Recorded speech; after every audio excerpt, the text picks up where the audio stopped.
Good afternoon from the 104.5 The Zone Studios. I'm Joe Honk. Titans getting back in town as now they look towards taking on the Houston Texans this weekend. Mike Vrabel met with the media earlier today talking about how Will Levis just needs to slide. We've shown him times. We're going to try to get him to slide. You'll hear more about that coming up on 3HL. The Chargers announced that Justin Herbert is officially going on the IR. What does that mean? That also means that they're bringing up TCU rookie quarterback Max Duggan to the active rosters. And if you hate international games, just wait, there's about to be more, because apparently the NFL is going to be meeting in Texas this week to vote on going from 5 to 9 international games every single year. For all your foundation repair and waterproofing needs, you need to visit USSTN.com. Breaking news at once on your home for the Vols, the flagship station for your Tennessee Titans, and home to 3HL. This is 104.5 The Zone.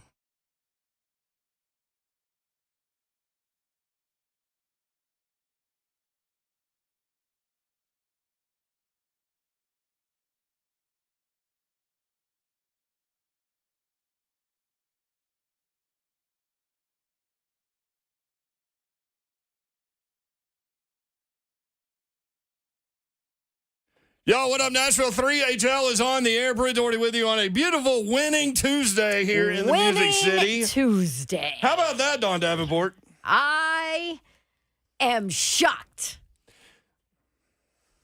That's right. SHOCKED. Although I will point out that we kept telling Slay, and Slay will be by in a minute. He's running around the building real quick. I will point out that we said, I don't know, man, the NFL's weird. Yes. And remember, I said the Dolphins scored 70 and then lost the next week. Yeah. The NFL is just bunk.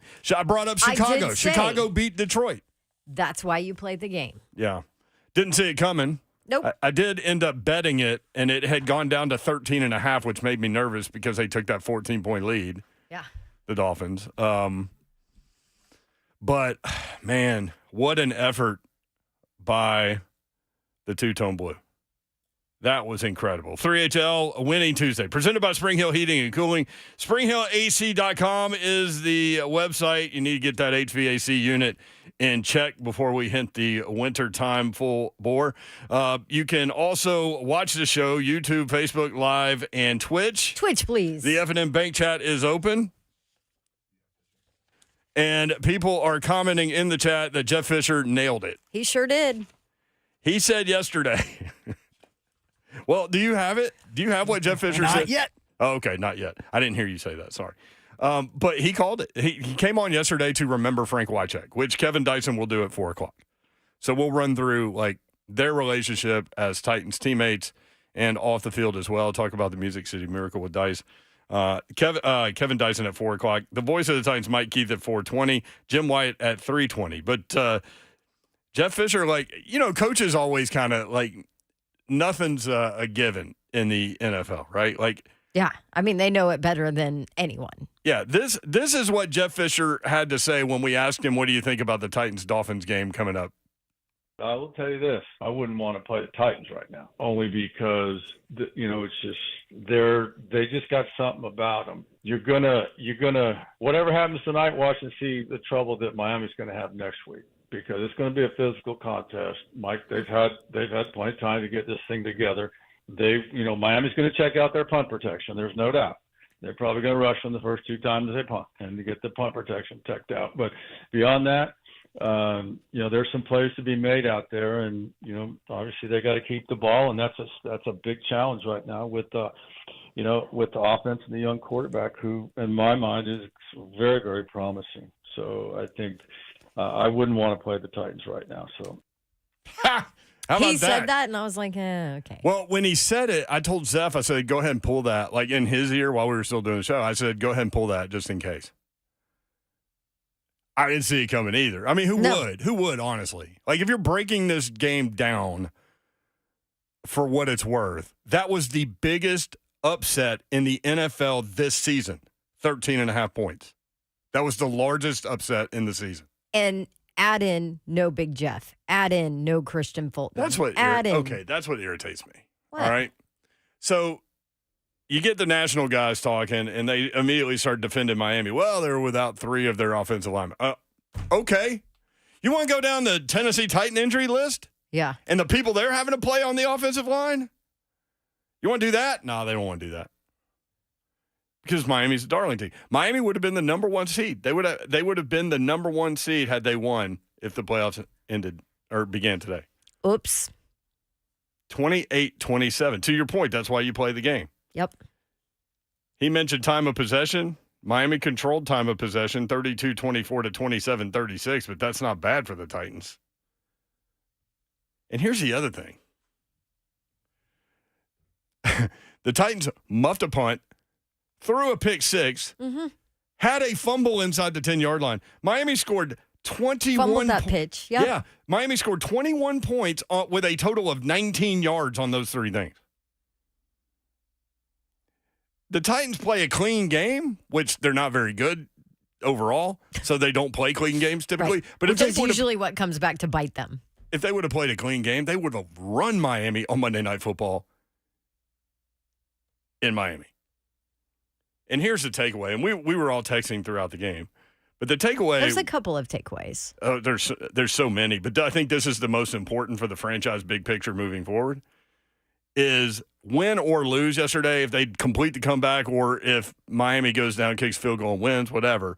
Will Levis is the freaking quarterback of franchise quarterback. He is cemented right there. Done. He just did what – here's the stat. There have been 767 consecutive teams down 14 with 3 minutes to go that lost. 767 consecutive teams. Moly. A rookie quarterback just blew that stat. On the road. In less than 3 minutes. On Monday Night Football. His first Monday Night Football with 3 turnovers. 3 turnovers to 1. Still get it done. With no Big Jeff, with no Christian Fulton against that offense. Oh my goodness. I will say this, not to like water something down, but I'll say this about Will Levis. Well, for one, if this is his floor, imagine what the ceiling can be. That's exactly right. That's his 7th game. Yeah. On Monday Night Football, on the 8th. road, he's 3-4. Okay. So there's that. Now, I'll also say this. I love the passion he plays with. I love that emotion, but he is going to have to moving forward. He's going to have to get it in check a little bit. In terms of the passion, I see. In terms of you have to protect yourself because we always say for sure your best availability your best ability as a franchise quarterback is your availability. Yeah. If you're lowering your freaking throwing shoulder in there into a defensive tackle that's already in the end zone, you're not going to last in this league, and then you are of no value to your teammates. All right, let's separate those things into 2 things, okay? Okay. As Slay is welcomed into the room, he's getting ready. Let's separate those things into 2 things. Number 1, him trying to run over people and trying to make tackles and the way that he tries to make tackles. Number 2, the boisterous, like, over-the-top reactions and things like that. That's where I'm talking about the emotion. Okay, so I'm going to go to I think this is an interesting question that we'll ask later because Jim Wyatt's coming up in just a minute. But he said in his post-game interview, like, I guess she was like, why have you been able to come along this far and all this stuff? Overcome all this adversity. Yeah, and he said, I just want to be a better version of myself than I was yesterday. And he said what really resonated with him was they told him, look, man, you don't have to be this or this or this. You be you. You be yourself. So if his being himself is that guy, like the excited, let's go, that guy, then that's one question. Do you have a problem with that? And if you curb that, do you change the way that he plays? The other thing is he has to not freaking hit people. I mean, that's You a have to non-debatable slide. deal. You can't hit people. And then Right. on top of it, leading with your throwing shoulder, dude. Yeah. Come So on. that's why I wanted to separate those two things because I Yes. think that thing is undebate. Like you cannot debate that. Right. That's not debatable. That you have to be better as a teammate moving forward. That's great. It was what it was last night. Like I saw, I think on Good Morning Football, they were talking about it. Angry runs.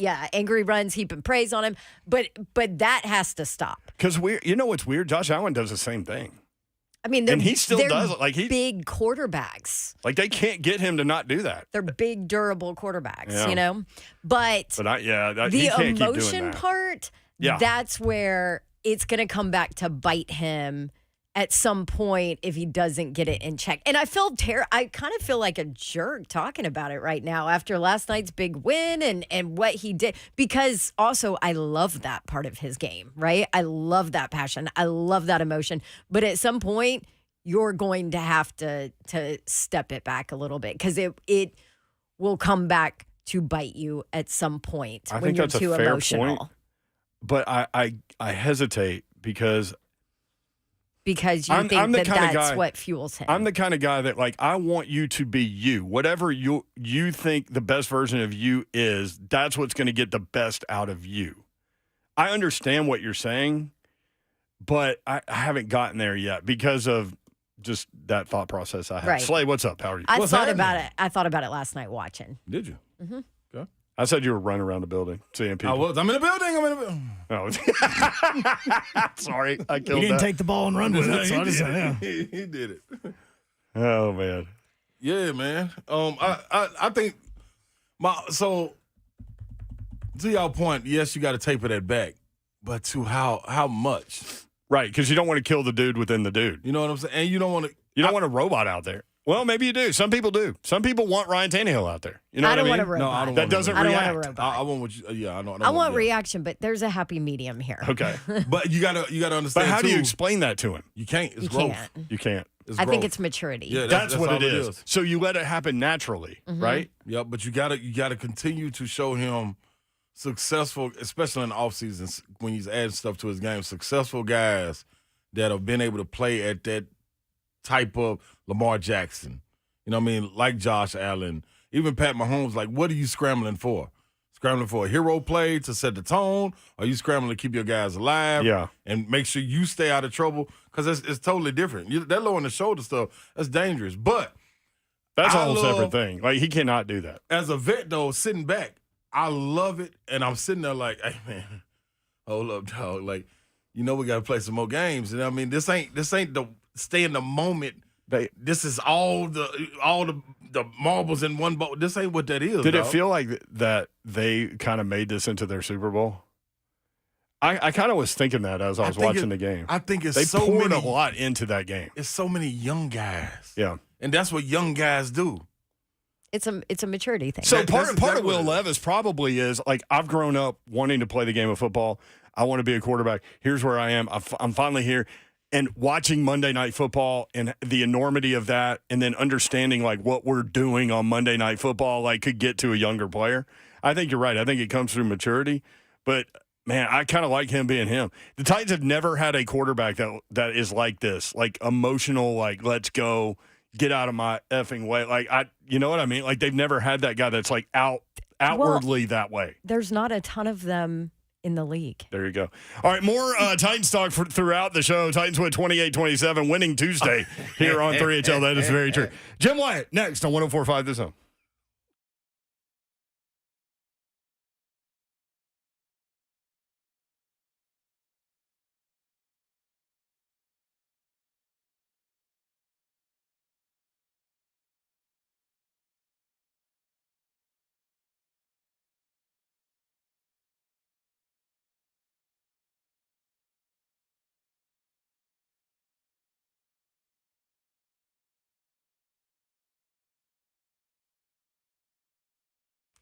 Well, the year is almost over. Maybe you need cash to pay off some debt, or after the holidays you're going to need some cash to get rid of that credit card debt. Loan Pronto can help you do it. Call them today. Express Equity Line of Credit can get you 20, 30, 40, 50 $1,000 out in as little as 5 days. You have that equity in your home. Loan Pronto can help you turn that equity into cash. You can access up to 95% of your home's value here around Middle Tennessee. And by doing it, you can use that money to pay off credit cards or personal loans. And here's the most important part, because we know what interest rates look like right now, right? You can keep your primary mortgage intact with this Loan Pronto program. So maybe have that 3% rate. It's protected. Loan Pronto's Express Equity Line program can help you out. Call them now. You can actually start the entire process online. Just go to loanpronto.com and start the process there, or give them a call and let them do all of it for you. 615-499-5780. That's loanpronto.com at 615-499-5780. Loan Pronto Equal Housing Lender, NMLS 1661781, subject to lender approval.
3-2, 104.5 The Zone. Titans with a 28-27 win at Miami.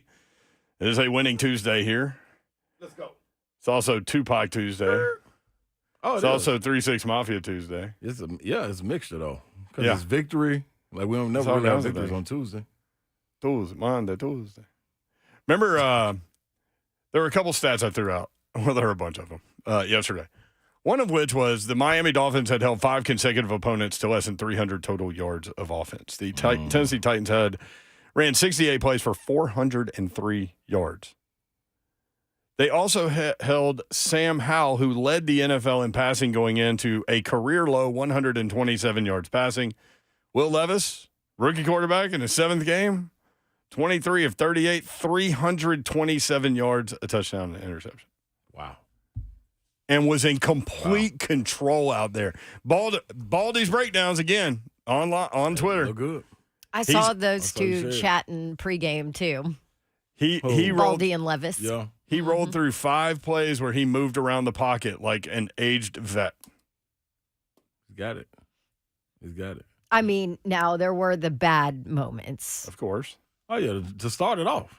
But Oof, I think you would yeah. take that overall performance. I mean, The timing of it. 767 consecutive teams down 14 with 3 minutes to go lost. Yeah. And that dude, in those two drives, Jimmy, I see you. Hang on. Will Levis in those 2 drives, 9 for 11, 132 yards and a touchdown. Rookie. In complete control. Jim Wyatt, TennesseeTitans.com. Jimmy, what's up? How are you? I'm doing great. Hope you guys are doing well. I mean, there are a lot of things that stand out, right? But I think one, like foundationally, I think they certainly have their piece at quarterback. Yeah, and I think you're starting to see some signs of that even before his ability and his poise and his leadership qualities. And I think what you saw last night took it to a whole another level. Just a guy who has just started 7 games in his career, and he has shown a lot of encouraging signs. I mean, from being able to inspire teammates to making tough throws to kind of being a tone setter on the practice field with the way he prepares. And no, it has not been perfect. He threw a bad pick 6 early. Turned the ball over on that pitch to Derrick Henry, but he just didn't flinch. And when the Titans got the ball back, he directed 2 quick drives to put this team ahead. And I think you got to love, it's kind of a youthful enthusiasm that he brings. Just hearing DeAndre Hopkins talk about him and his future, I think you got to. I think that's one of the biggest takeaways out of the game. You got to be really encouraged about what you've seen from him, and gives you something to believe in moving forward at that position. Super physical, emotional, can obviously take the hits and deliver the hits, but how many clips of sliding is Mike Vrabel going to end up showing him this week? Yeah, I thought that was pretty well. He showed him the clips of sliding. I think that was a funny line from Vrabel today. They showed him the clips of sliding in an effort to convince him to slide. And now he said he's going to show him clips of quarterbacks just getting the blank knocked out of him, just to kind of get his attention even more about how important it is for him to stay healthy, because he's a competitor. He's a fearless player. He tried to run over Jalen Ramsey. He Actually, he did. Yeah. I mean, Jalen got the worst end of that deal. Yeah. So he's just, he's one of these guys who likes to compete and doesn't like to slide. And Steve McNair was like that. And sometimes you've got to pick your spots on when you do that. I think the most important thing is for him to stay healthy. That way he can finish the season and develop even more. You look around the league. I mean, there's injuries at that position all over the NFL. So that's just not a 2023 thing. That's going to be the mindset and going to be the approach to keep him healthy from here on out if you want him to lead you like last night. Well, Jimmy, first of all, welcome back. Get the sand out your toes, get the sand out your hair and all that. Get back in this good cold weather we got up here for you. I was waiting on you. What about I love the game, but what about the atmosphere down there on Miami side, and how many Titans fans down there traveled, man? Were you surprised by that? There were a good number of Titans fans. It was and it was atmosphere was incredible. And I did something last night I'd never done, and I've been covering this team since '99, and just the way the game played out at the end. I ended up working the last couple of minutes on the sideline. And the reason is when those games end, and certain press boxes are different than others, but you've got to get to the elevator down, or you're going to get in a by the 2-minute warning, or you're going to be potentially in a position where you're going to miss the head coach's post-game press conference. Yep.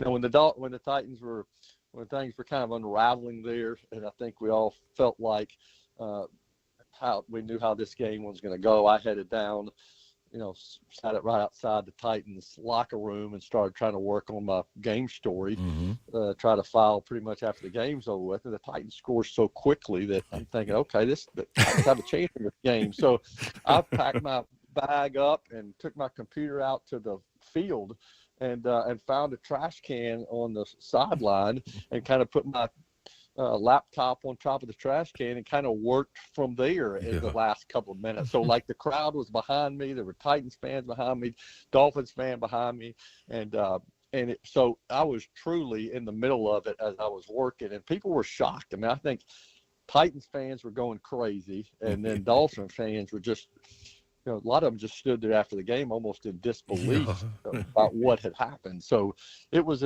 something I'll never forget. I mean, I think it's one of the most memorable comebacks I can ever recall. And granted, this team has won a lot of games on last-minute drive, last-second plays, but I can't ever remember a game where the Titans were down, by 2 touchdowns with 2.5 minutes left and came back and won it. And I know a lot of people missed it. I hit my dad. My dad's a hardcore Titans fan.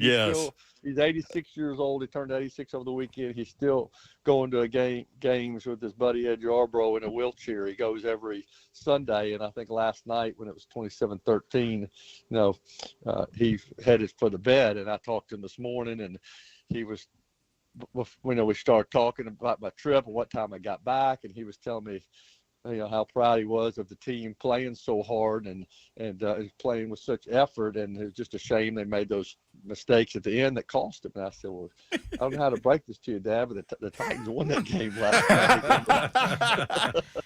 And he couldn't believe it. He said, you got to be kidding me. I said, yeah. He goes, how the hell did they win that game? I said, scored 2 touchdowns in the last 2.5 minutes. So he started his day off great, but felt bad that he kind of missed it. He missed the event, and I discovered I threw something out on Twitter, just asking how many other people maybe went to bed, and I appreciate the honesty and some of the responses, because there were a lot of people that found out this morning that the Titans won that game. I mean, it's crazy, and from a Dolphins perspective, I mean, can you imagine sitting in that locker room thinking, man, we recovered a muff punt and scored. We had a pick six. They fumbled inside the 10. We scored, and we lost. Like, with that offense, those were their touchdowns. Yeah. That's crazy. Mm-hmm.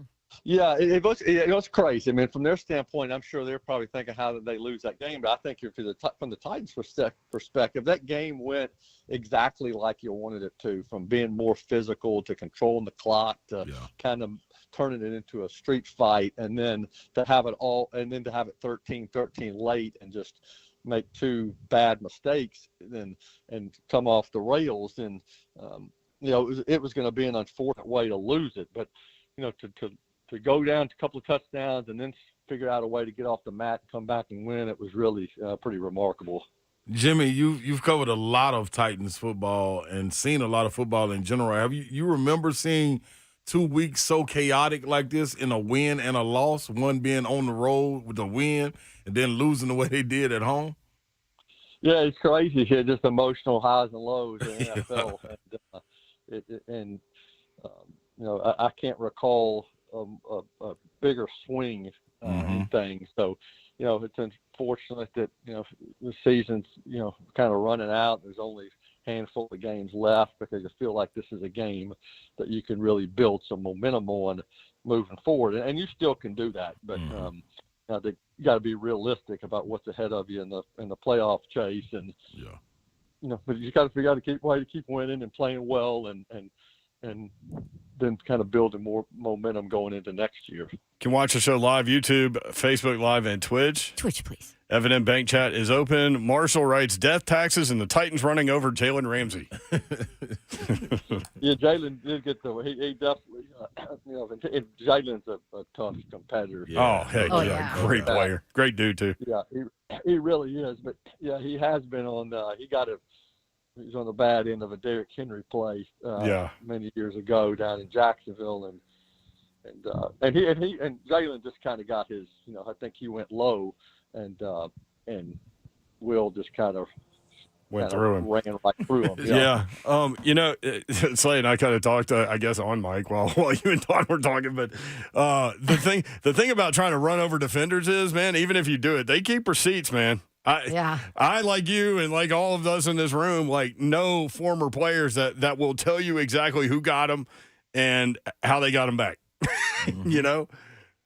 Yeah, and everybody loves to get a hit on the quarterback, and when you put yourself in that position where you're a runner and you're allowed to get hit. Then it's going to be open game on those guys. So I think Will Levis knows that, and he has said it too. Like after taking that helicopter hit last week, he kind of acknowledged he needs to to avoid taking those hits. But if you're a competitor and that's kind of how you're wired, it's hard to slide in those situations, especially when you got the adrenaline going.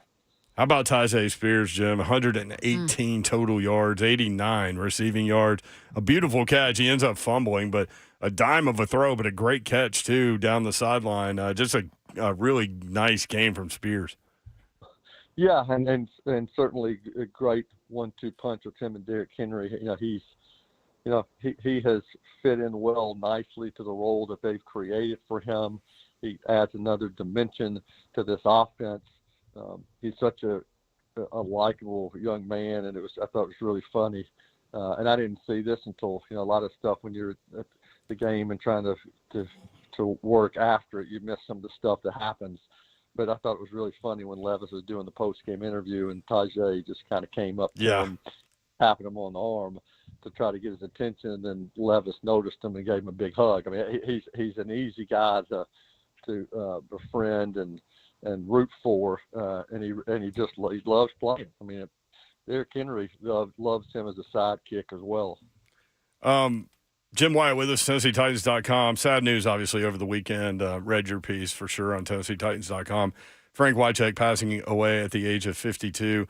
I know that you, like a lot of us, have known him for a long, long time, and you doing your various jobs have certainly been in close contact with him. I just wanted to ask you what you remember about Frank Wycheck. Well, I mainly remember just how kind and how nice he was to me. And, we go way back, and Ron and I go way back. Don, we go back, but not as far as back as Brenton and Ron and I. But, I used to cover high school sports for the Tennessean for a long time, and Titans came to town, and they gave me a chance in '99 to cover the team, and I showed up out there, didn't know really what I was doing. I had Jeff Legwold and Paul Kuharsh who were kind of showing me the ropes. But then, I was interviewing high school kids who were happy to see you all the time. You're walking into an NFL locker room where maybe it's different. And I always remember the people who treated me well back then. And Frank Wycheck was one of those guys. I mean, he's always very kind and treated everybody well. I think everybody felt like they were friends with him just because he showed you so much respect. So, no, it's sad. And one of the photos tweeted out, on Sunday with the story was a picture of Frank and Eddie and Steve and Mr. Adams. And, to think that, Steve and Frank and Mr. Adams, and of course, Floyd no longer with us. I mean, too many guys from that era, which is such a special time in this franchise's history, are now gone. And, it's sad. I know it's hard for a lot of people to take, but people have such great memories of him, not only on the field, but off the field as well. And I think that he'll always be remembered because of that. Love it, Jimmy. Thank you, man. Great stuff. The Texans coming in town this weekend, and back to the Oilers throwback. So, chance to stack a couple of wins. And for all your Titans content, TennesseeTitans.com. Thank you, Jimmy. Okay, you have a good week. Appreciate it. Thanks, Jimmy. At Jay Wyatt Sports on Twitter. When we come back, Titans Dolphins through the numbers. We have time to take a couple of phone calls as well. 615-737-1045. It is a winning Tuesday here on 1045 The Zone. Titans 28, Dolphins 27. We'll be right back. Let's go.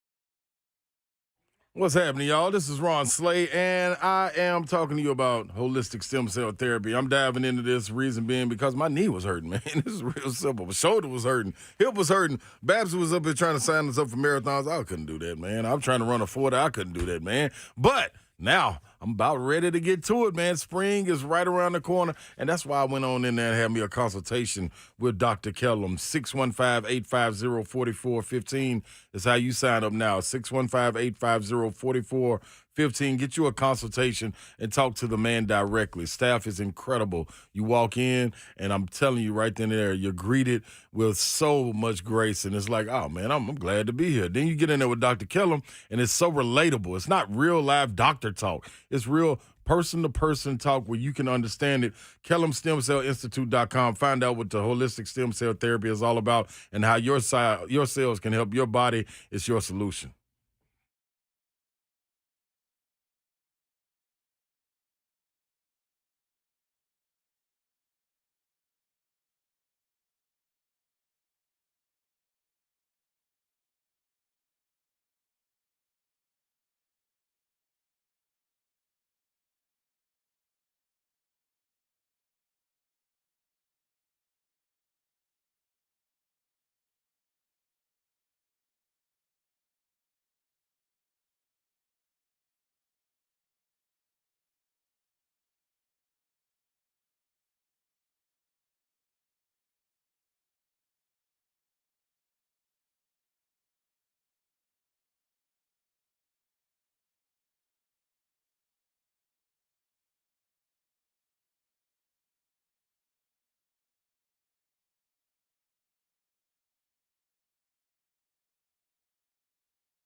What's the backdrop here? Is it Bruce Hornsby?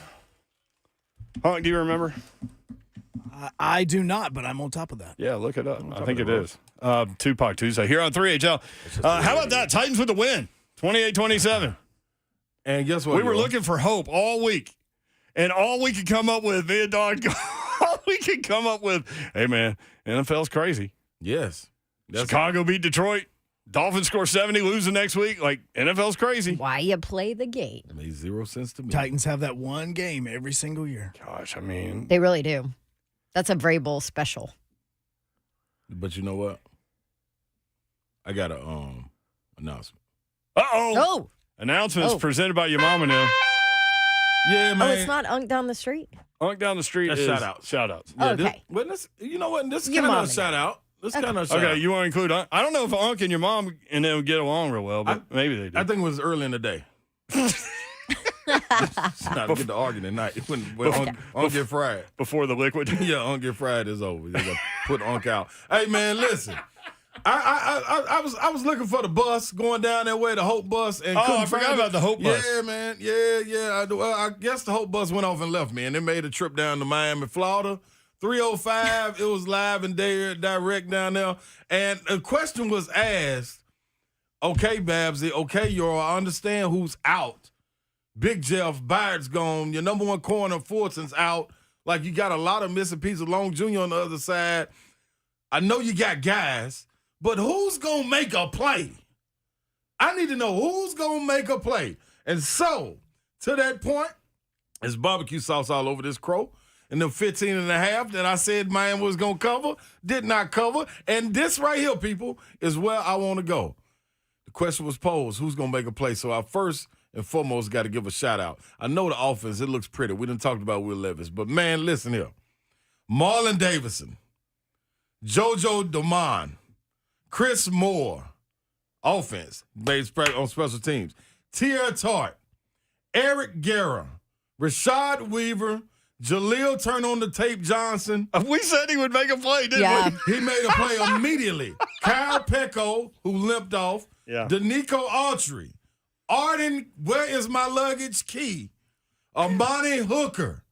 Harold, I'm almost back Landry. Harold Landry. Would you have had that guy on your bingo card to be the playmaker? Had none of them. Yeah. Jack Dr. Gibby Gibbons, who lined this man A-Chan up in his scope and rocked his world. With speed going east and west. Roger McCreary on the inside. Trey Avery. Kayvon Wallace. Sean Murphy Button. And to lead them, Aziz Al-Shari. Hey, man, listen. I apologize. I asked who was going to make the play. Every damn one of y'all stood up and made a play in that game, man. Impactful play. Dog, I ain't see it coming. I'm sorry. Good gracious. Defense, woo! Boy, y'all came with it, man. Yep. Big Jeff in attendance, stepped up, led them. I saw him break the huddle down. Hey, man, salute to y'all, man. I didn't expect it. Y'all talking about turn on the tape. We turned on the tape and watched it live on this one, though. And y'all represented, man. Shout out to y'all. Offensive line, y'all did y'all thing. But specifically, the defense, I don't know how man, they put a dude in a frog stance. Yeah.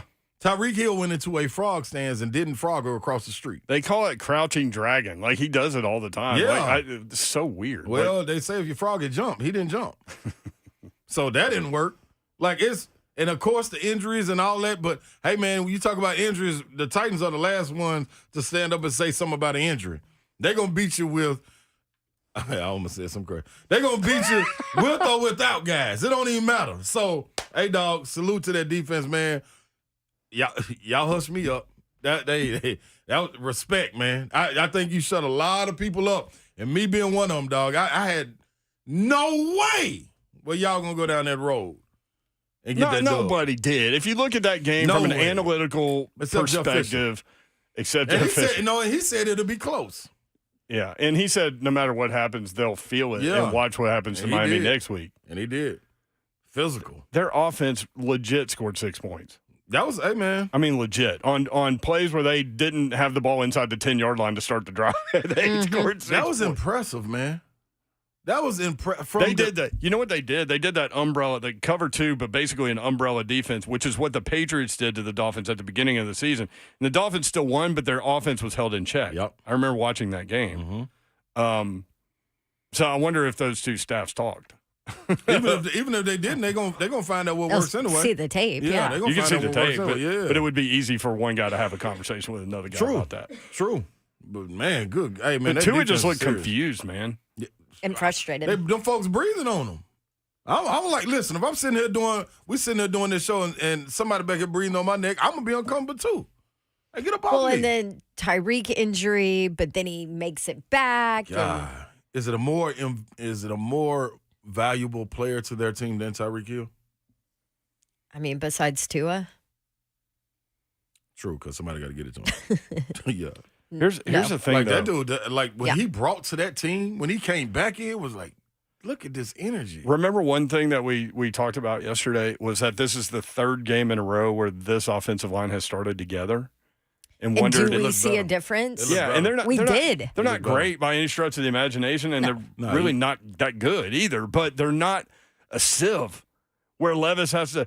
And look, I think it's made him into a really good pocket sense quarterback, having to deal with these pressure issues because he knows it's coming. right. It's And right Bradley Chubb's a dude, and they did a pretty good job on him. That was the other guy. I forgot to give a shout out along with that defense. Got to give us some love to Bradley Chubb, man, because everything could have been done and over with. And then what does he do? The most beautiful thing, take his helmet off, slam it. Beautiful, Bradley Chubb. Great job, my man. Oh, Good you're job. giving him a 15 more Titans yards. nod. Yeah, it was Good going to job. be 4th and 5. Yeah, Thank you, Chubb. Thank you, Chubb, because none of this could have happened without you. I promise you that. Like, yeah, we go from 4th and 5 to first down, continue to drive. So, man. 615-737-1045. That's big. Woody and Gallatin. Woody, what's up? No, I just wanted to say, watching that game last night, I thought I'd be texting family and friends this morning going, oh, another national TV embarrassment. But I was texting a miracle on Monday night in Miami. MMM, baby. Whole lot of alliteration there. And to see Will be so humble after that game, I'm sure he had to change his depends when he went to the locker room. And then, what did the commissioner call Landry? Honor. Well, I honor Landry, and I honor that whole team for the way they fought last night. No doubt. Absolutely. There's a whole lot of fight in that team. Yeah, most definitely, man. Thank you, brother. Appreciate it. Yeah. Harold Landry with 3 sacks. Man, he's starting to look like himself, too. Stats aside. But do you remember the highlight of him coming off the left edge and he got that motorcycle bend going again? Yes. It's been a minute. That's why I said, man, he set that tricycle down because tricycle, you got 3 wheels. You can't go off balance. He can bend on that bicycle, that 2-wheel bad boy. How old were you when you had to stop riding a tricycle? Like 2? No, I was about, I made it about 6. Really? Yeah, I was scared. I was Oh. scared. Then my granddad. I just pushed didn't think me you on would fit. down. I never even thought about that. No, I had a big bike. That was the problem. The bike was too big. You know, one thing that we did with the tricycle though is like once you got too big for the tricycle, you still liked it, so you would stand on the little ledge on the back, Yep, and just still roll. do it. Mm-hmm. Yeah. But Anyway. he gonna be on a unicycle in a minute. The way he bending, that Jeff, was good to see. Jeff is in South Alabama. Jeff, what's up? What's going on, guys? Y'all doing okay today? Yo. Yep. What up, dog? Yeah, I just wanted to call in. I heard Slay mention my boy Marlon Davidson. I actually, we grew up down here in Greenville, Alabama. I had the distinct honor of starting over Marlon one year. I don't know why. I'm 5'8", but, you know. Hey, Buzz Peters beat out Michael Jordan for Player of the Year in North Carolina, too. Don't worry about it. Yeah, absolutely. I guess it was fundamentally sound. He was a freshman and I was a senior, so I guess.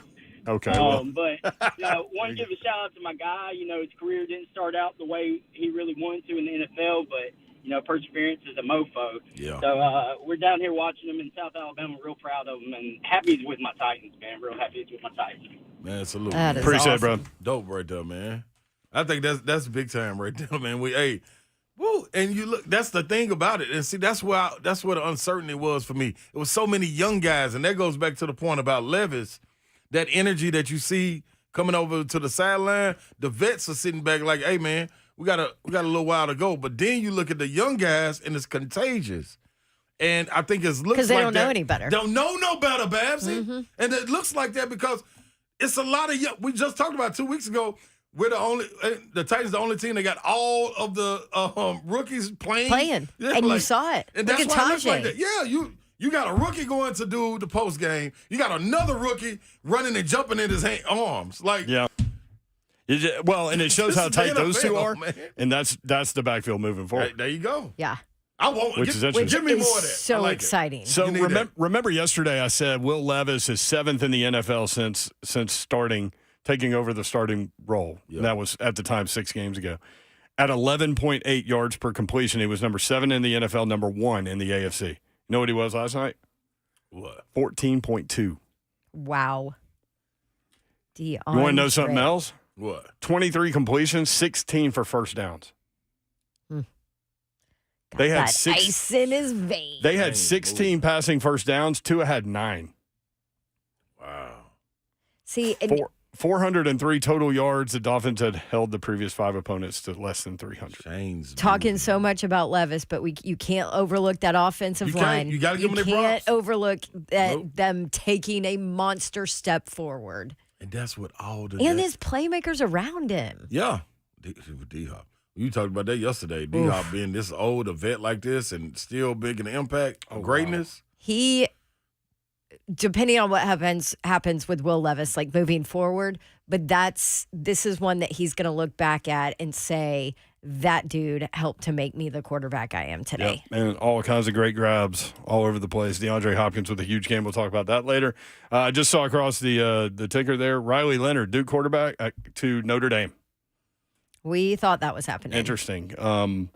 Love that guy. As long as he can stay healthy, he had Duke in the top 10. And Drake May is on to the NFL. On to the NFL, no surprise there either. All right, when we come back, we'll speak with Dr. Kevin Dyson, who played with Frank Wycheck, and we'll remember Frankie a little bit more with KD. That's next, 3HL 1045 The Zone.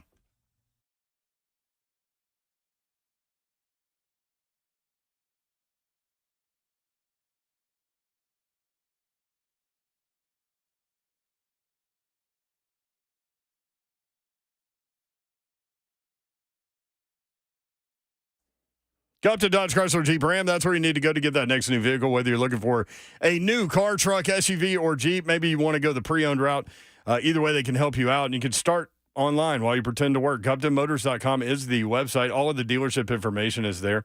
Address, phone number, all those things. If you can't remember it when I say it, you can always go to GuptonMotors.com. Also, their entire inventory is there as well. Again, GuptonMotors.com. Check them out. 24 West toward Clarksville. Exit 35 is 9 miles outside the city. Then a beautiful drive into the best vehicle buying experience you've ever had. I've bought multiple vehicles from these guys. They're awesome people. 3450 Tom Austin Highway in beautiful Springfield, Tennessee. Just 30 minutes from downtown Nashville. Their service department is impeccable as well. And you're always going to have a smile on your face when you go see these guys. Take your test drive, go inside. They will help make the numbers work, and it'll be that easy. Gupton Dodge Chrysler Jeep Ram. Again, online, GuptonMotors.com.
Good afternoon from the 104.5 The Zone Studios. I'm Joe Hunt. Coach Vrabel met with the media today after last night's big win, and he was asked about Will Levis's angry run and, can he not slide? I don't know. I think we're still trying to work on that.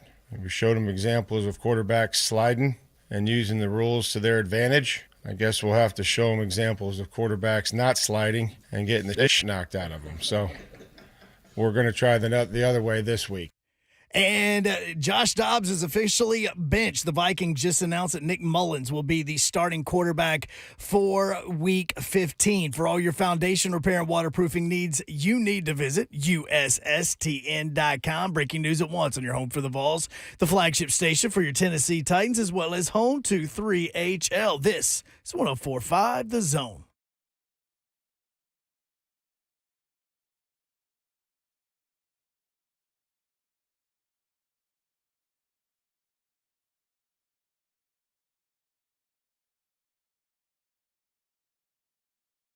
HL 104.5 The Zone. Brent Doherty with you on a beautiful day in the Music City. A winning Tuesday. Titans 28, Dolphins 27. Who saw that coming? No. I'm in the building. I'm in the building. Oh, Ron Hey, Slay. I'm in the building. I'm in the building. I'm in the building. I'm in the building. I'm in the building. I'm in the building. Don Davenport is here. Yes, I'm also in the building.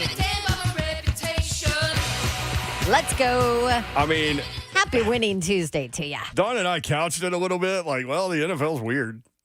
Maybe the Titans can run the ball and get the play action going. But ultimately, you never know. Yeah, ultimately, if you look at that game and try to analyze it, there's no way you come away going, well, the Titans are winning. No. Except for Jeff Fisher, He sure said who it. told us yesterday, I wouldn't want to play the Titans. Do you have that, Hunk? Here it is. I will tell you this: I wouldn't want to play the Titans right now, only because it's just they just got something about them. You're gonna whatever happens tonight, watch and see the trouble that Miami's going to have next week, because it's going to be a physical contest. Mike, they've had plenty of time to get this thing together. Miami's going to check out their punt protection. There's no doubt. They're probably going to rush them the first two times they punt and to get the punt protection checked out. But beyond that, there's some plays to be made out there, and obviously they got to keep the ball, and that's a big challenge right now with the offense and the young quarterback, who in my mind is very, very promising. So I think I wouldn't want to play the Titans right now. So. Well, this got played for the Titans, of course, and the guy you just heard from, Titans coach Jeff Fisher, Kevin Dyson, Dr. Dyson, with us now on 3HL. Doc, did you see that one coming last night? No. And even worse is when those back-to-back plays happen, you're like, oh, here we go again. They found a way to give it right back, man. But, as I was saying last night, man, it's just what makes me so proud of that team is all year long we've been talking about all the plays that they missed, all the opportunities that they didn't make. And last night, for whatever reason, after adversity, and you're stricken with even more adversity as far as time, and you found a way to gut out a victory, man, that just speaks volumes. Now, I don't know what this is going to propel them going forward, but it makes you feel a little better about this team. And, the fans and people like to say they're not just packing it in, because if they would have lost and the way they lost, or if those two plays were just stuck out and that's what we focused in on, they lost because of these two plays, or three if you talk about the pick six, then people will be talking about they packed it in and they didn't care, they're on vacation. But that goes to show you how much the athletes and coaches organization cares. Going with defying the odds, Monday Night Football, the juggernaut of offense that they were. Now, the asterisk is always going to be Tyreek Hill didn't play, but other professionals were on that field. You're still playing with other professional athletes, and they still got to play the game. And they found a way to win in a game like that, man. Just proud of the guys and the coaching staff, what they did. Yep, and the Titans had a bunch of dudes that didn't play either. And Tyreek, to his credit, was giving it his all. And we'll play a little bit later for the 3HL crew what Tyreek Hill said about a talk he had with his wife at halftime, which was pretty entertaining. Hilarious. I'm curious, as a former wide receiver and a guy that played with a really tough quarterback that hated to slide, and I am in no way comparing Will Levis to Steve McNair at all. I'm just curious, like when you see him put his shoulder into people like that, does that make you say, yeah, let's go? Or does that make you say, hey, man, you need to slide, bro? Yeah, man, let's go. I mean, I talk about this, man. I say when the player sees a quarterback willing to put his body on the line, man, that just does something for your team because we know you're the face of the franchise. We know that you got to be out there from minute 1 to minute 60. I think, though, he's got to understand calculation. He's got to be more calculated with those risks. Like, you know, with McNair, using Mack as an example, when McNair coming back from back surgery, tries to jump over goal line against the Steelers, you're like grasping for air, like, oh, and then he gets up, you're like, woo, but then that motivates you, like, dang, he's doing this. Then I think about John Elway in the Super Bowl being helicoptered around by the goal line for his team and how that propelled his team and motivated his team. You got to be calculated with that effort. Now, throwing a pick to a 300-pound lineman and then trying to tackle him when you're 3 yards in the end zone, that just don't make no good doggone sense now. That's just not wide football. You know? But the one with Jalen Ramsey, you trying to extend the drive, man, as a player, man, I get it. And I'm here for it. And it's just him getting that experience and knowing how to calculate his risk when it comes to his body and being smart and know you need to be there from minute 1 to minute 60. Kevin Dyson with us, Dr. Dyson. So what do you think this does for the team moving forward? Motivation thing, start stacking wins? Well, I mean, you look at the schedule, you know, you got Houston twice. So there's motivation enough in that. I think, you know, the sense that you got like guys that stepped up, Landry and the guys that Danico and all the guys that stepped up last night, minus Big Jeff, and you still be able to get probably pressure on a quarterback and a team that's just been running just rampant on the NFL.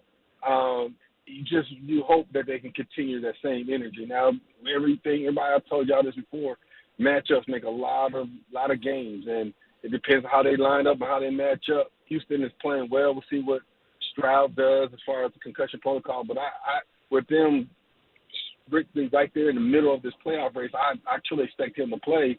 And how does that affect him and their protections and the way the Titans got after Tua last night? So, I think they're been motivated. I think this is evidence of that. And, you know, I go back, I talked about it last night. There's 2 games that came to mind. The Colts, the first game, you can even say the second one, and the New Orleans Saints game where they're right there in the mix and you need the ball back for your offense and the defense just didn't get the ball back for you. Well, last night they was able to get that, and you say the end result was we got the ball back for you, now go score, and they were able to get that done. So they've been right there. And you think about those 2 games, now we're talking about a 500 ball club, right around 500 ball club, as opposed to what we're talking about right now, and even a different type of conversation. We're talking about playoff run, right? So now we just get there. My expectation going forward is just continue to get better, watch Will Levis get better, and hopefully you continue to see that production from the quote-unquote other guys, meaning the Landrys, Autry, and all those guys trying to get after the quarterback. What is your takeaway, Dice, on the way we kind of saw them utilize Tajay Spears and in his skill set last night? Well, he's what the trend of the NFL is, right? He's a guy on the edges, catch the ball in the backfield, make people miss. He's an explosive little guy. He's kind of what the trend of the NFL is when they're doing this running back by committee. And I think you kind of see his unique skill set, especially he has hands like a receiver. But you know what? Let me stop right there. We can't just overlook the fact that Derrick Henry went up and got him one on a wheel route. Second and 15. Yes. Second and 15, dude. Yeah, but he can't catch. Come on there. He went up and got it. Yeah, big old dude went and got one. We can't just say the man can't catch. But going back to Spears, man, I think he possesses some of the skills of the way of the league, man. You get him in space. You get him in favorable matchups with linebackers and things like that. Can he win those one-on-one battles? Get the ball in the hand on screen game. I'm not talking about like the play-action screen game. I'm talking about screen game out wide and lined up out wide, just getting the ball, let him go, get into space. And, I think that's going to be a skill set going forward that they're going to need, just another added weapon, especially in the receiving game, like he did last night. We had 89 yards, I think, receiving last night. So To me, he's not a 25 carry a night guy on a regular basis. Now, can he do it from time to time? Yeah, but in the NFL, we talking about Will Levis taking that banging. That's a lot of banging to be doing as a sub 200 pound, 220-ish pound running back. That's a heavy dose of running and banging. So just continue to see his role elevate, and they got to kind of define what they're going to do over the next few weeks, because some decisions got to be made between now and April, especially with 22 in the backfield. Kevin Dyson with us, the good doctor in the house, and you can catch him every postgame.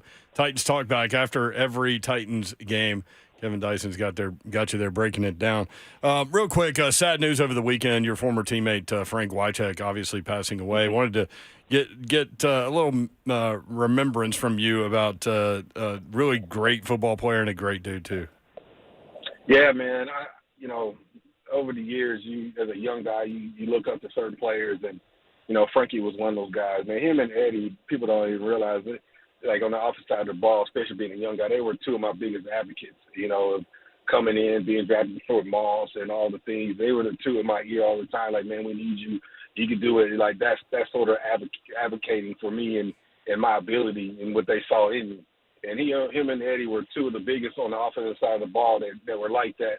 That weren't receivers, right?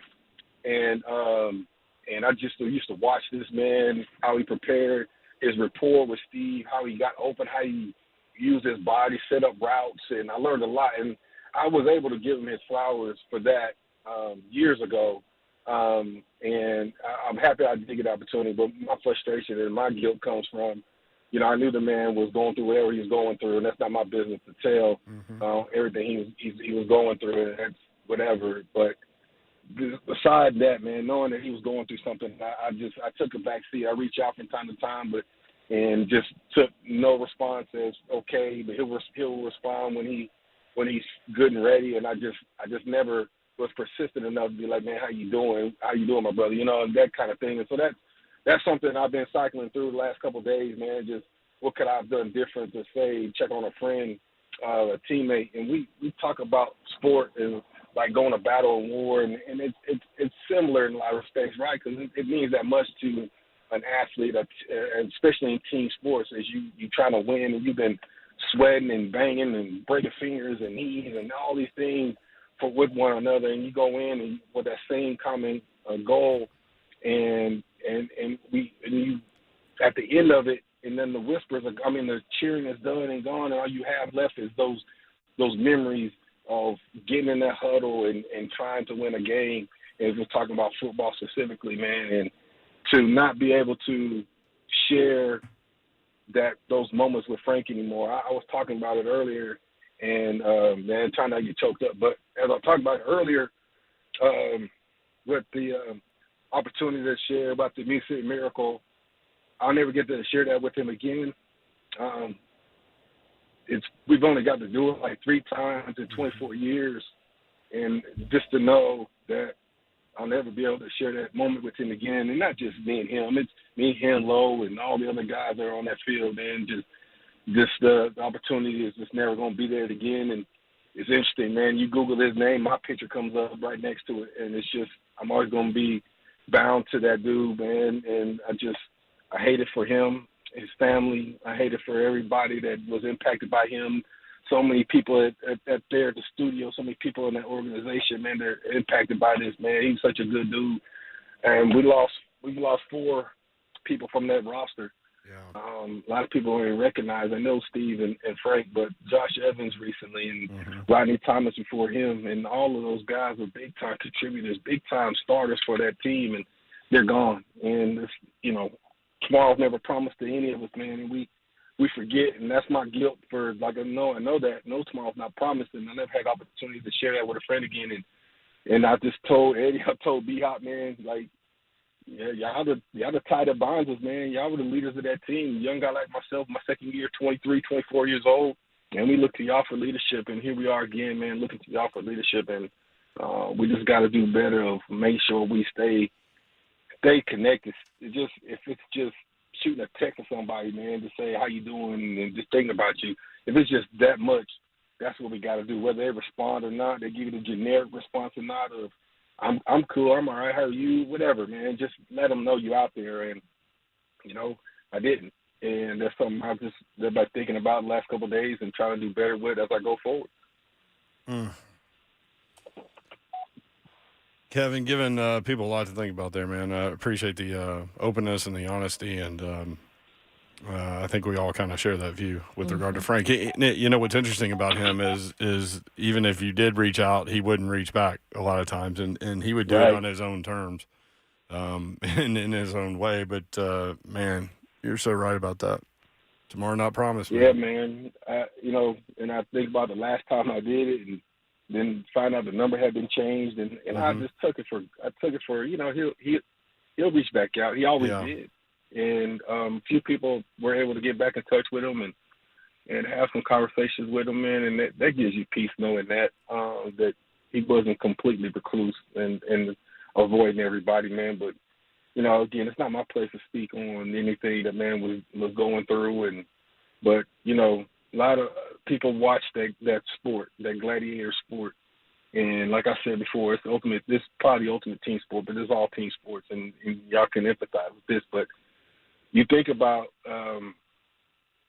what that means to so many people as teammates, and being able to put your life on the line. We wake up sore backs, knees, not remembering where our car keys were, backs, can't sleep inside me, suicidal ideations, like a lot of stuff that I'm not asking for sympathy or empathy for me or any other form of professional athlete, because I can attest, man, we did a kids game for a King's ransom, and it paid well, and I would do it all over again with all my injuries and everything that I'm dealing with on my own side. But I think the glorified side of it is what we saw last night, right? The beauty of the sport, the comeback victory of 14 points with less than 3 minutes to go. Like, that's the beauty of sport.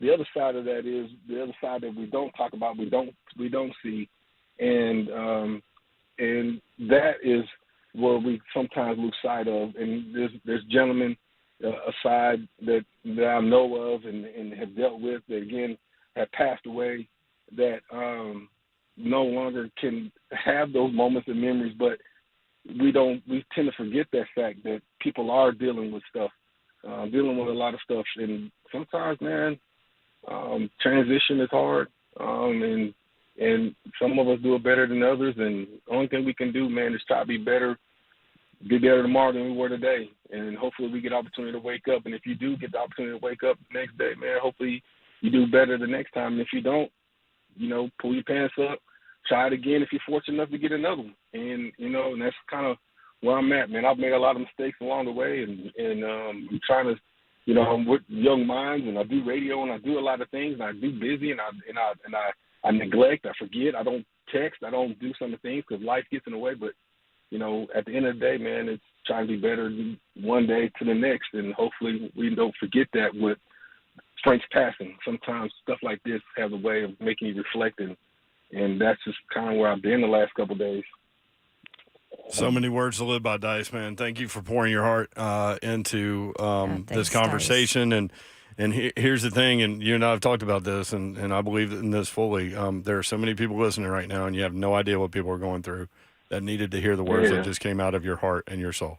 So thank you. Well, we talked about it off air the last time on the radio, man. You just never know what people are dealing with, man. And we all put on the happy face for everybody. But a lot of times, man, behind closed doors, we dealing with a lot of stuff people don't know.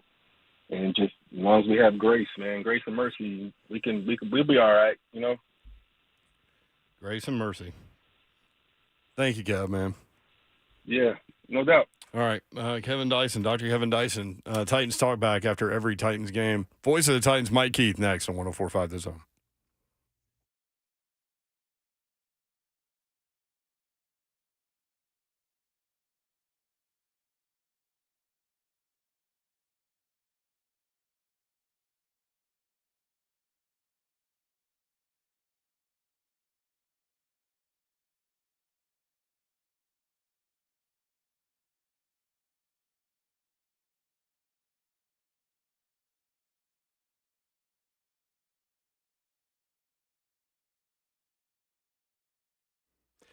You know what you want and only buy what you need to keep you connected. Get the speeds that you need at a great price. Get up to 5 times faster upload speeds for smoother connections on the largest gig speed network. Xfinity delivering gig speeds to more homes than anyone. So get ready to do even more on your devices with gig speeds. Gig speed internet available to 99% of the area. Enjoy all of your favorite apps all in one place with a Flex 4K streaming box. Stay connected on the go with over 20 million secure Xfinity Wi-Fi hotspots nationwide. Xfinity's internet service bringing you your entire experience together by connecting other services like Xfinity XFi, Advanced Security, Xfinity Flex, and more. Actual speeds vary and are not guaranteed based on Xfinity's fastest available download speeds. Maximum download speed of 940 megabits per second when hardwired via Ethernet. Not available in all areas. Performance may be limited by customer's device configuration.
3HL 104.5 The Zone. Really appreciate Kevin Dyson completely opening up his heart and soul in the last segment. If you missed it, You get the have to go podcast. listen to it. Yep, get the podcast. Subscribe, 3HL Podcast, where you get your podcast. Rate, review, and subscribe. Dice completely unloaded his heart in that last segment, talking about Frank Wycheck and more in a broader sense to a lot of people who you don't know are dealing with things. And it's easy for us to just hammer away at people. And there are lots of people that we know that do that. But you never know what someone's going through. And So what did he say? Offer grace. Definitely need more of that in this world for sure. And a nice reminder, send that text. Make that phone call. Let people know that Check they're in loved on and they're those thought that about. you love. Yep. That's right. No matter what they're going through. Titans with a 28-27 win. The voice of the Titans, Mike Keith, usually joins us on Monday, but he was a little busy yesterday with a game day broadcast. Joins us now. Vaught, what's up? How are you? Good afternoon. Did you see that coming, my friend? I don't, every once in a while you see something in sports you've never seen, and so you have this game, and it's 13-13, and it's exactly the way the Titans want it. Yep. I mean, it's exactly, and you're thinking, okay, here's what's going to happen. You got to catch this punt. They're gonna drive the rest of the game. They're going to kick a field goal with no time remaining. They're going to win 16-13 because they've gotten this game in the mud just the way they wanted. Like we said, they're fighting in a phone booth, and it was the game the Dolphins didn't want. And then you totally blow it. I mean, completely. I mean, complete meltdown type stuff. I mean, two mistakes that allow a team that has not been able to score an offensive touchdown to drive 19 yards for 2 touchdowns. So 4:34 to go. You're down 27-13, and people are leaving left and right. Yeah. They're going to beat the traffic. They're going to get home. They've got to go to work tomorrow. Totally get it. And I say to Coach, you should have seen the look on his face. I wish radio was a more visual medium at this moment, or maybe I don't. Because I said, this game's not over. I said, you got 4:34 and 3 timeouts, but you have to go score reasonably quickly, because you can't count on an onside kick anymore. Nobody gets an onside kick. You've got to score quickly enough that you're able to utilize the timeouts. And sure enough, they go down and they score at the 2:40 mark. They get the 3 and out. They get the ball back, and 51 seconds later, they score another touchdown. They go for 2, and they win the game. And so I feel like I saw 3 different games, 3 completely different games. I mean, after all of that, remembering the Levis interception in the first quarter was hard to do. It was like it was another lifetime ago. It was crazy. So, yeah, I've never seen anything like that. I don't know that I've ever seen a game like that in any sport that I've ever been around in my entire life.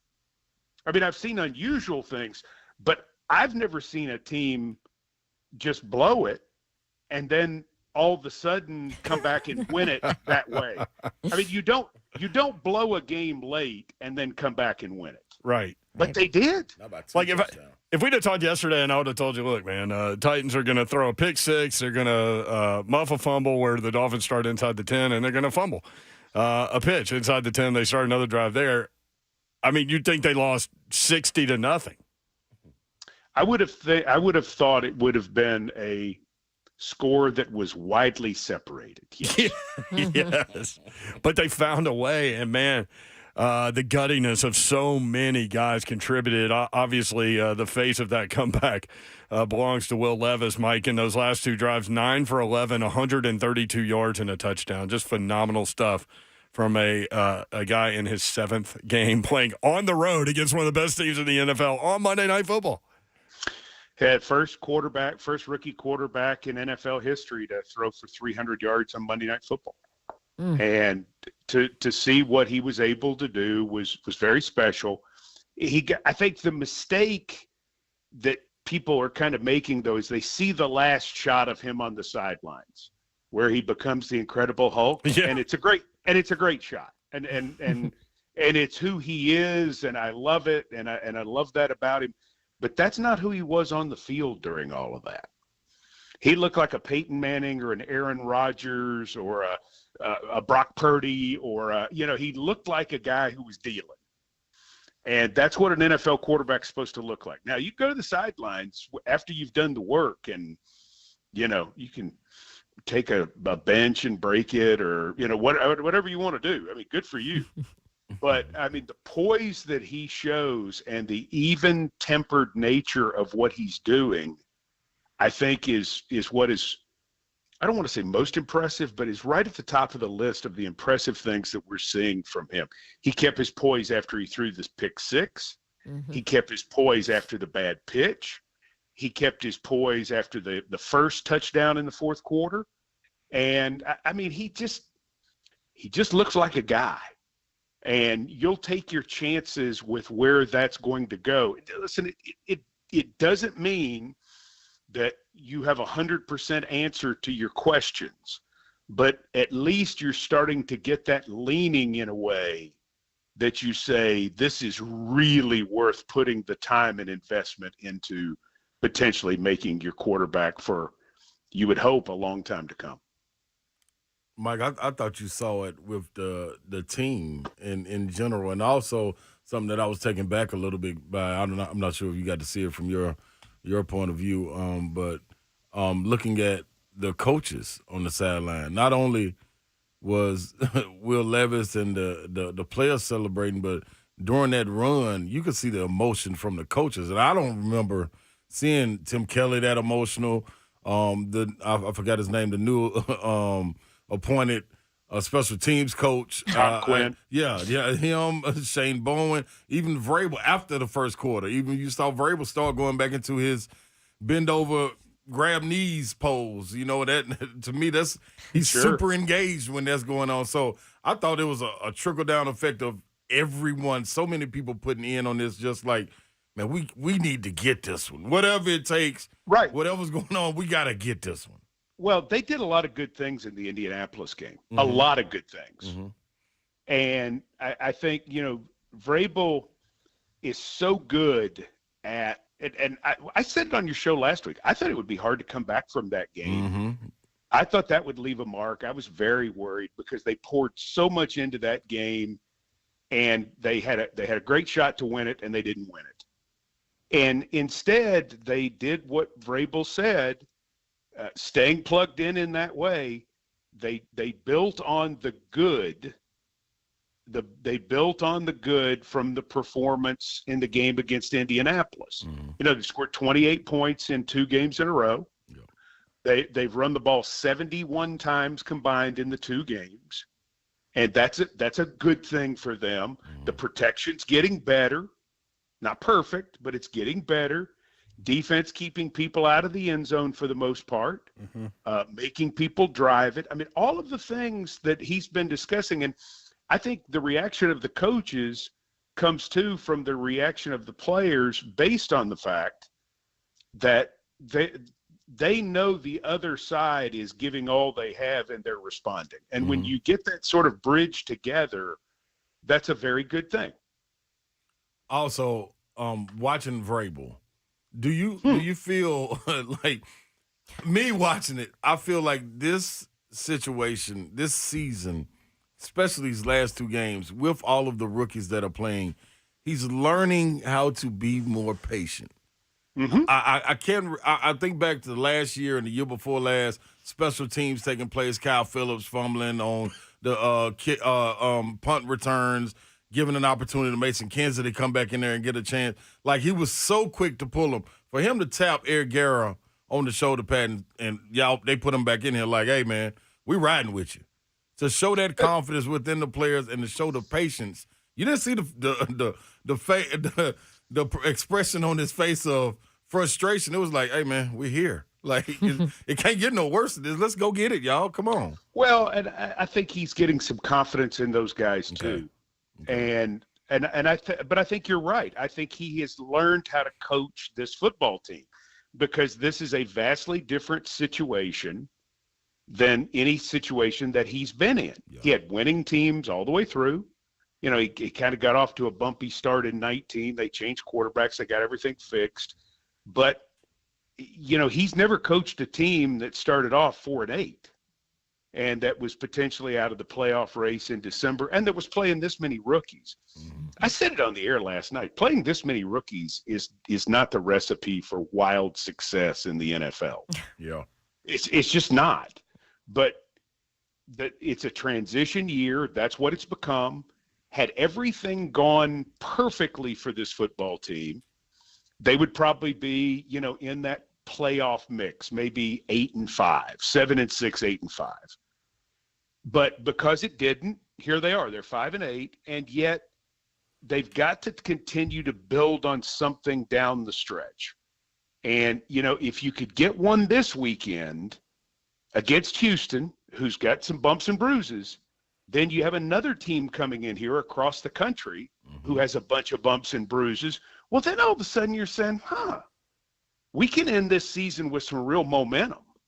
And if you end the season with momentum, maybe you get in the playoffs, maybe you don't, but at least you come out of it really knowing what you have heading into next year, and everybody feels good about the direction. That's what I think we've started to see more of. Is we've started to see more of a response to the direction that they want for this team. Mike Keith, voice of the Titans. I know you've got to run, but we need to ask you about your former colleague and friend and colleague and friend of all of ours. But certainly you spent a lot of time with Frank Wycheck. Would love to get a memory or two or thoughts on him. Well, there's so many, and we did the Open last night. And had a chance to kind of go through all of the parts of his legacy, which are so fantastic, personally and professionally. You know, you think about his importance to our organization. He was part of the first 20 seasons in Tennessee from 1997 through 2016, 20 seasons, whether that be as a player or to be on the radio, and certainly the last 12 to be part of Titans radio. And I just know, you know, so many people have shared pictures. Frank was at my athletic banquet for the Brentwood Blaze. Frank was here for the Cub Scouts. Frank did this for the BGA Lower School. Frank spoke at, you know, this luncheon that raised money for a charity. That was really the thing, is he was the first player to fully embrace Nashville. And what we all know is that if you want to be a Nashvillian or a Middle Tennessean or a Tennessean for that matter, you don't have to be from here. You just have to claim you are. And how you claim it is you claim it by loving that you're here and that you own it. And Frank was a Predators fan from the first minute he got here. He liked to go to all the restaurants. He told people how great this place was. He, you know, all of those sorts of things. He put himself right in the mix from the moment. Then he went out and played great. Then he became a radio figure. And for all of that, there's never been anybody like him with the Titans organization. They've been greats. They've been great players. They've been Hall of Fame players, but there's never been anyone quite like what Frank meant to everyone's heart, because he was Frankie. And people felt like they knew him, whether as a player or whether a radio host. And that's who he was. Beautiful job, Mike, and the people can go back and listen to the OTP and really appreciate the time on a Tuesday and a short week. So we look forward to the game against the Texans now. Thank you, man. Thanks. All right, there he is, Mike Keith, voice of the Titans. When we come back, we have plenty of time to take your phone calls as we move through. Your reaction to the Titans win in Miami. We want to hear from you now. 615-737-1045.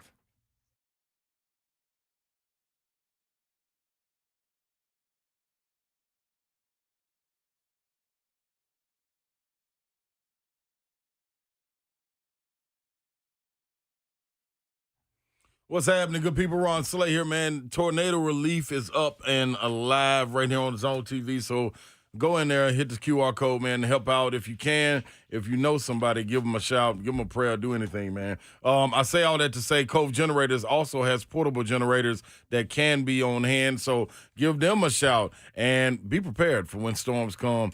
Get you a Generac home standby generator as well. Cove Generators, this is what they do. That's all they do. Yeah, Cove Generators can give you an estimate on your Generac home standby generator. And these generators are seamlessly integrated into your home. And by the way, they're very quiet nowadays, too.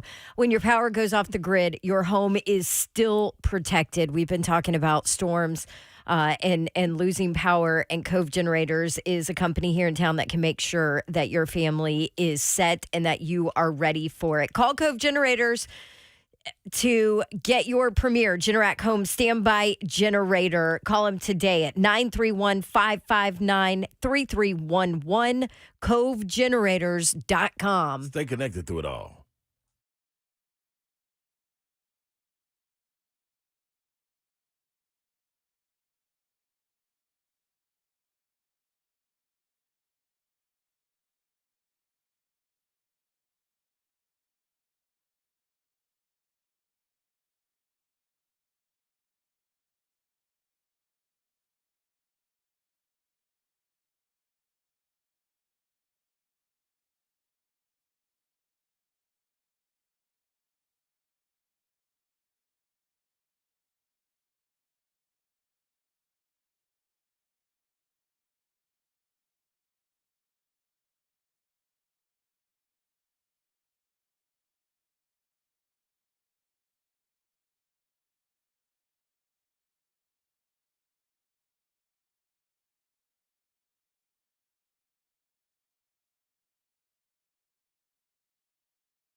Let me just go ahead and tell you something real quick about our Army-Navy trip.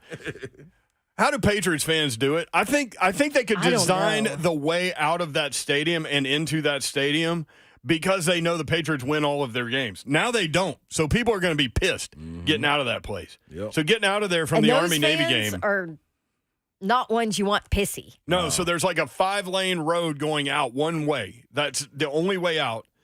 And it goes for about 3 miles. And at the end of this road, they take you into one lane. Ugh.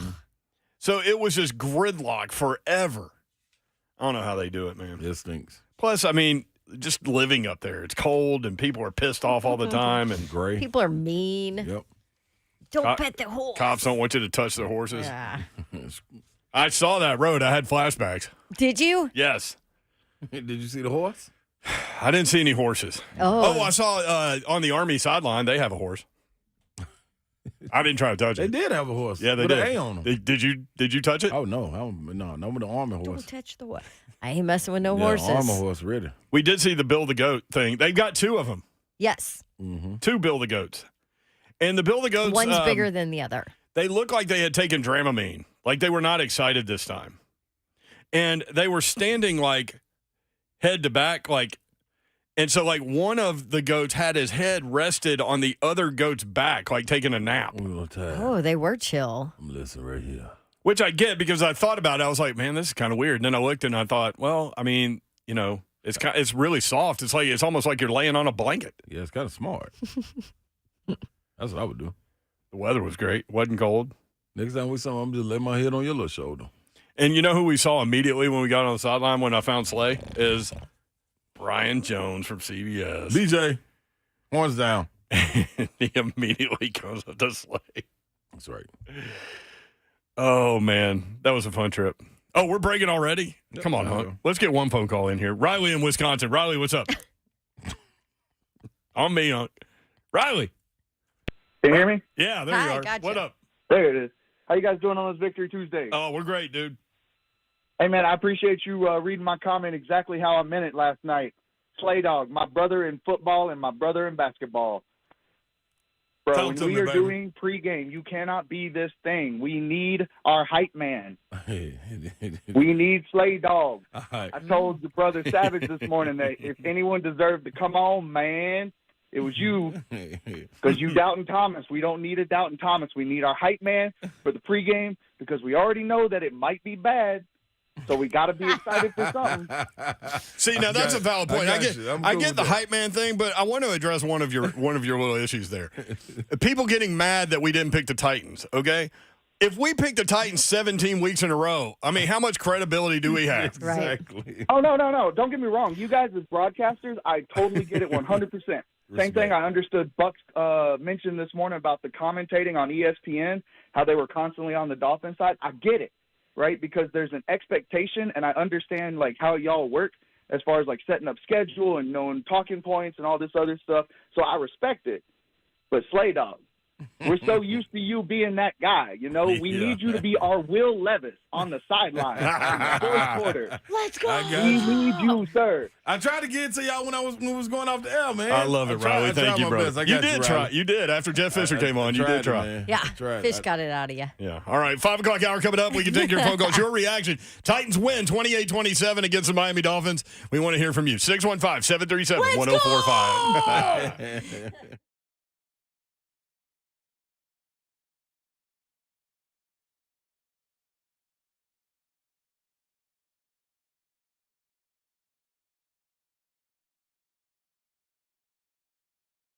I hope everybody got to see Babsy get the let's go and flex on the camera, man. But if you're losing your hair, you need a simple solution that works. You want the best modern technology with top-rated physicians. You want something that's guaranteed, right? Well, listen, guys, you need an Advanced Hair. Advanced Hair has completely redefined hair restoration for the experience itself to the unmatched results they produce.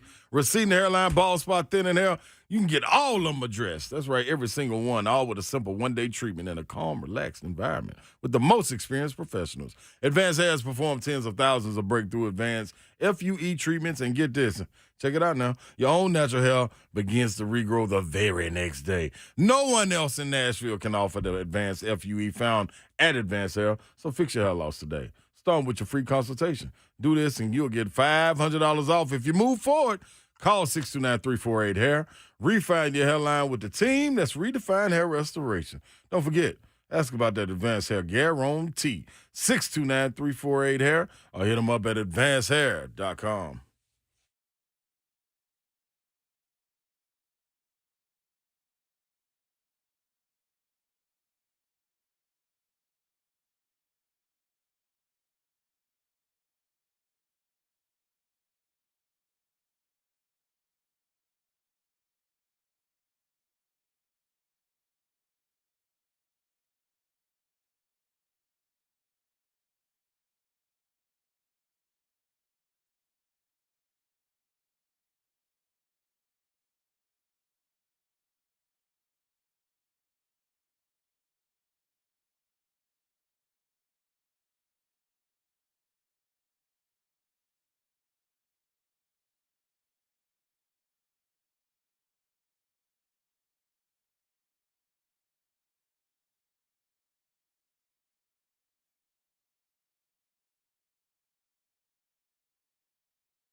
Good evening from the 104.5 The Zone Studios. I'm Joe Hunt. Coach Vrabel met with the media earlier today.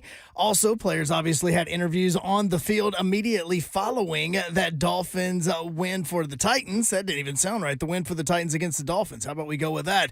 DeAndre Hopkins was asked about how much this win meant to him this season.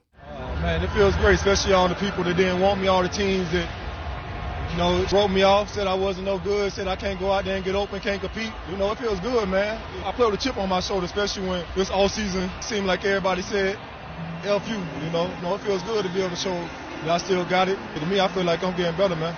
If that's what they told you this offseason, what did you tell them today? Hey, man, God got the last say, love all, serve all. That's my motto. That interview was with Cameron Wolf of NFL Network. For all your foundation repair and waterproofing needs, you need to visit USSTN.com. Breaking news at once on your home for the Vols, the flagship station for your Tennessee Titans, as well as home to 3HL. This is 104.5 The Zone.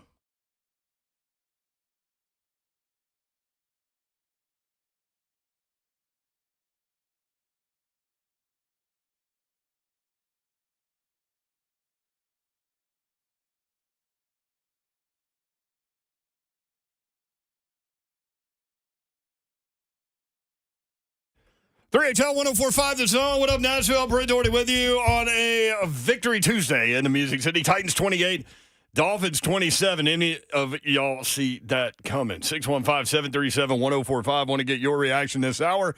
Taking a bunch of phone calls. So I want to hear from you. Also want to hear from Dawn Davenport. She's right here. Hi. That's bunk. That's bunk. That was Twitch, please. not a bunk Twitch, performance please. by Twitch, the please. Tennessee Titans. Happy Tuesday to you. Well, I mean, there were elements of it. Oh, no, absolutely. But in the end, 2 drives, 15 points in the last They 3 minutes. overcame the bunkness. Will Levis, 9 of 11, 132 yards and a touchdown in the last 2 drives. And just an amazing ending. I said it earlier, there had been 767 consecutive teams down 14 with 3 minutes to go that lost. 767 in a row. Slay Dog, what's up? What's up? I'm in the building. Hey, I'm in the building. Best believe I'm in the building. Better be ready. I'm in the building. Car ain't got no rules. Time for show. I should have known it. The drive drop top down now, the weather perfect for it. Just in case. Best believe, man. Little rain ain't never hurt nobody. Best believe. It's cold that'll get you. Ooh. In the drop top. I'm going to be cold this weekend. Where are you going this You weekend? gonna be in the drop top? I am going to Montana. Word. Home of the Fighting Moonshines. Hey. Yeah, Grizzly for Nation. a You little semifinal FCS playoff action against North Dakota State. Oh. Is it so this to go semifinals, this is go to the championship. This is to go to the Okay. championship. Yep. I watched the clip they put it back out. Is the championship, I wonder, is it still held in Chattanooga? I know that year it was. No, this year, well, I think this is like the 3rd year. Anyway, the championship is in Frisco, Texas. Oh, word? That's Frisco, not till Texas. January 7th. So does Moonshine know you're going up there? Yeah, I've been texting with him because I want to chat with him before I go because I need to know what I need to see, where I need to eat. I need the background of what I'm about to walk into. I mean, they're talking about breaking attendance records there and all this. I mean, supposedly the atmosphere is insane. I believe it. In the brain? And it's only going to be 24 degrees. All right. During the game. Oh, that ain't nothing right there. You got any snow to deal with? Or No. anything? Okay. And no snow. Nah, that ain't. I mean, that is warm for Montana. They're Now, like it's 50, still 60. cold and miserable to me, but Well, just put a sweat on. yeah, I got my heated vest. You don't even need that. I don't even think Good. you need that. Bring my snow pants. You're protected. Your boots. You gonna wear snow pants and a heater vest? Yeah. 100%, yeah. Wait, where were we the other day? We were inside and you had all that going on. Oh, yeah. You had to be prepared up there. That's a different cold. Boston. Yeah, Boston. Is that where we were? Cold. Yeah, that's a different Where cold. you had the gloves on and everything? Thermals. I thought it was at Buffalo Wild Wings. Ski mask. Anyway. No, he had them to take to Boston. Oh, that's what it was. Yeah. That's I was what it Yeah. prepped. I was prepped. DeAndre Hopkins in that cut, man.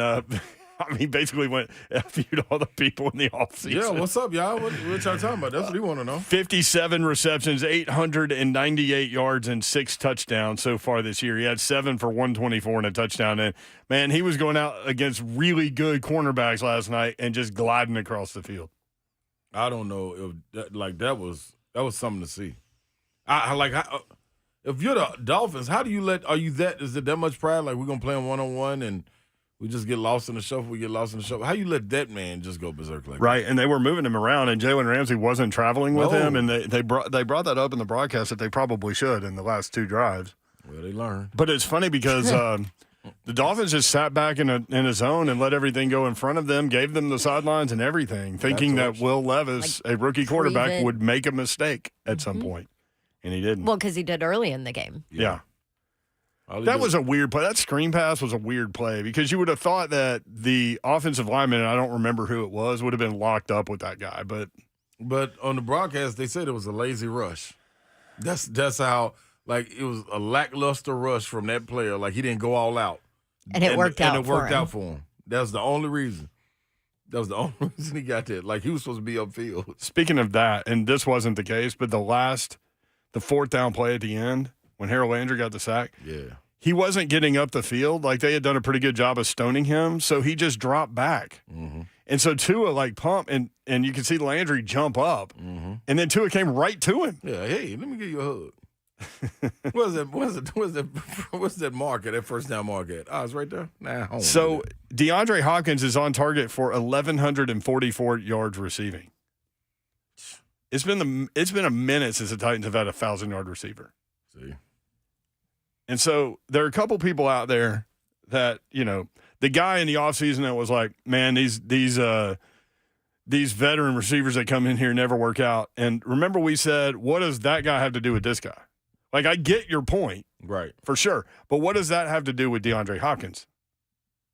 That ain't got nothing to do with it. You got a new quarterback, new line that ain't really blocking, and you still able to go out there and get busy. I know, but it's like the Titans' history. Yeah. That's the Titans PTSD thing. And even just struggling at that position, period. I mean, look at Kenny Britt that never turned into what he was supposed to. Kendall Wright. I mean, you can go down the list of wide receivers that never turned into what they were supposed to be for this franchise. And then you add to it the list of wide receivers that they brought in free agency that never turned out or that weren't what they were prior, right? Julio Jones, the latest. Hall of Fame status. Guys. Yeah, exactly. Andre Johnson was another one. Who else? Randy Moss, yeah. Who then did go on and have another year. Yeah. So you can understand Titans fans' concern, right? Yeah. And the outside noise on D-Hop. The other guy is the Malik Willis guy. Where did that guy go? What do you mean? Will Levis sucks. Malik Willis should be the quarterback. He didn't get the right start or the right opportunity. I hadn't heard from that guy in a while. Oh, you talking about you ain't going to hear from him today. You'd be surprised with people. But no, you're right. Somebody in the F&M Bank chat, which you can get involved in, Jim freaking Ann said, he thought Peyton was being sarcastic when talking about the lineman that was a lazy rush and he didn't get upfield. Savage said the exact same thing. He said it was the most flukiest play that he's ever seen. So I mean, like, I understand what you're saying from football fans and our view, but people that play the game, that's like all of them saying the same thing. Like that was the wrong place at the right time situation. So, which I mean happens often in this game. Yeah, it does. I mean, I just I don't know. I always have an eye toward the future a little bit on just about anything and everything in life. But I loved the shot when Levis was doing the post game interview. Mm-hmm. And you could see an arm like tapping him on the shoulder, like trying to be nice about it, but just tapping him on the shoulder. And then Levis sees him and hugs him, and it's Tyjae Spears. Yeah. And you start thinking about Levis and Spears in that backfield. Do they get one of these receivers in the draft? They continue to work on the offense. I don't know. It's kind of a fun time to watch them build this team. You know what? I think it's a newfound energy, too, in that losing. Thank you. 'Cause I'm like, I can't even There was see a him. light in between me and Slade, and we couldn't see each other really. Like it's a newfound energy in them, and I think you see that a lot of that excitement too with these young guys because when you put in work, and the coaches are telling you, "Hey man, do this detail, do this, follow this lead. I'm giving you a blueprint," and then it works out. You don't see results right away when you're doing the work. When you training for a season, you don't see it after the first week, after the second week, after the third. But man, you get to week 8, week 9, you're like, golly, all that jugs machine really worked. Look at Chig. We ain't talking about Chig having drops no more. Tajay Spears, that was Levis worked that pocket that you were talking about within Baldy's Baldy's breakdown on but Twitter. that pass, that was a high pass. Like you got to have some hands to go catch that. So you know let me find it here. And I say that to say that they're putting in the work and they seeing the results. I think that's another part of seeing the excitement and the exuberance that you see from the players and the coaches. From Next Gen Stats, Will Levis, DeAndre Hopkins, 45-yard reception down the sideline toward the end zone. Air distance travel 55.8 yards. Target separation 1.1 yard. Completion probability 21.3%. Levis, 6 completion of 50 or more air yards. Tied for first in the NFL with Russell Wilson. He's only played in 7 games. And most improbable completion of his career. Wow. That throw to D-Hop. The one to Spears. I mean, That's he the was guy. throwing dimes out there late. Yep. Because for a long portion of the game, he was about 50% passing. Yeah. And then he went 9 for 11 on those last 2 drives. Crazy. All right. By the way, Chig, you're right. 40 receptions, 359 yards, second on the team now. 40 balls he's caught. The work, man. Work never lies. All right, we have one line open. To the phones we go next. 3HL 1045 The Zone.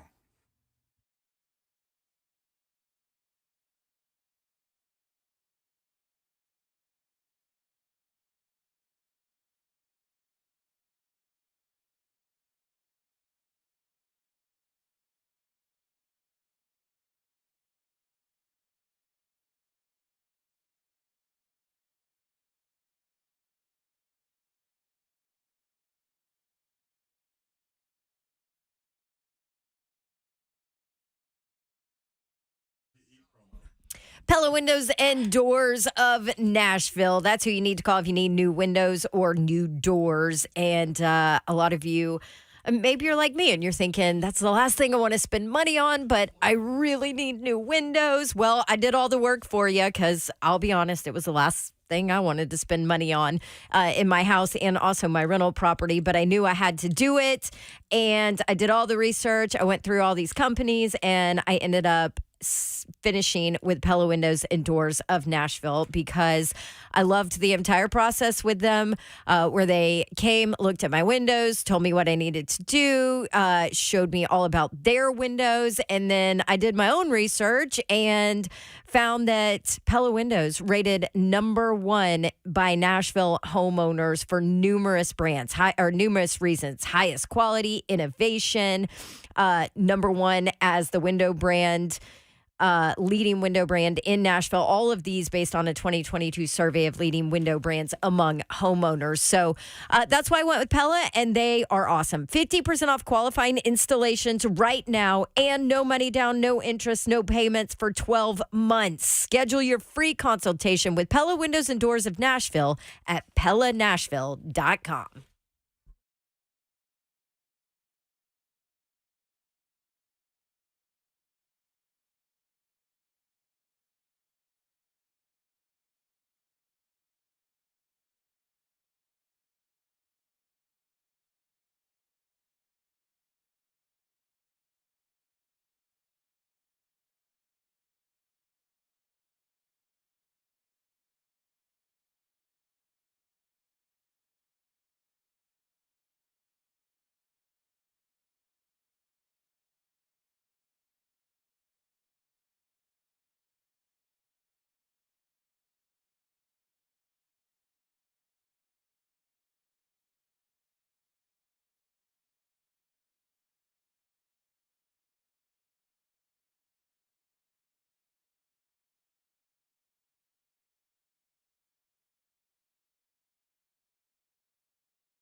3HL 104.5 The Zone, Tupac Tuesday for you. Also, a winning Tuesday.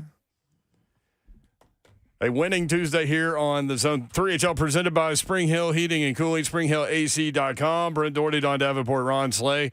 To the phones we go. We want your reaction. Titans with a huge, unexpected win against the Dolphins. Anybody not make it to the end? Anybody say, they're going to lose again? I'm done. Oh, there's a ton of people.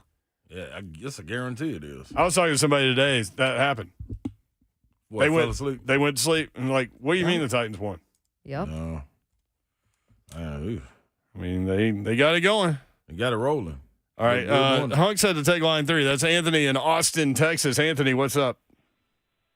Hey, y'all. Can y'all hear me? Yes, sir. Awesome. Hey, thanks for taking my call. Love listening, watching y'all. I hope to get to meet y'all next Sunday when my wife and I come to celebrate our anniversary and go to the Houston game. Oh, awesome. Nice. How many years? Which, sorry, say again? How many years anniversary? It'll be our 3rd year. Congrats. You need to go see Slay before the games. What you need to do. Let's laugh. Oh, yeah. I plan on it. I'm going to try to find y'all wherever. I'm going to tweet at Slay. So yes. He's like my tweets before. I think he knows me. The Bridge Building. Yeah, he'll be in the Bridge Building. So look up how you get that done. Yeah. Fair enough. Anyways, I just want to apologize in advance right quick if bad word slips out. I work in construction, so it's like a second language. Y'all called me the first time I ever called. But anyways, on to my quick story. So I was watching the game in my bedroom, working on my computer, listening to Mike Keith and Coach Mack, and I was watching on TV.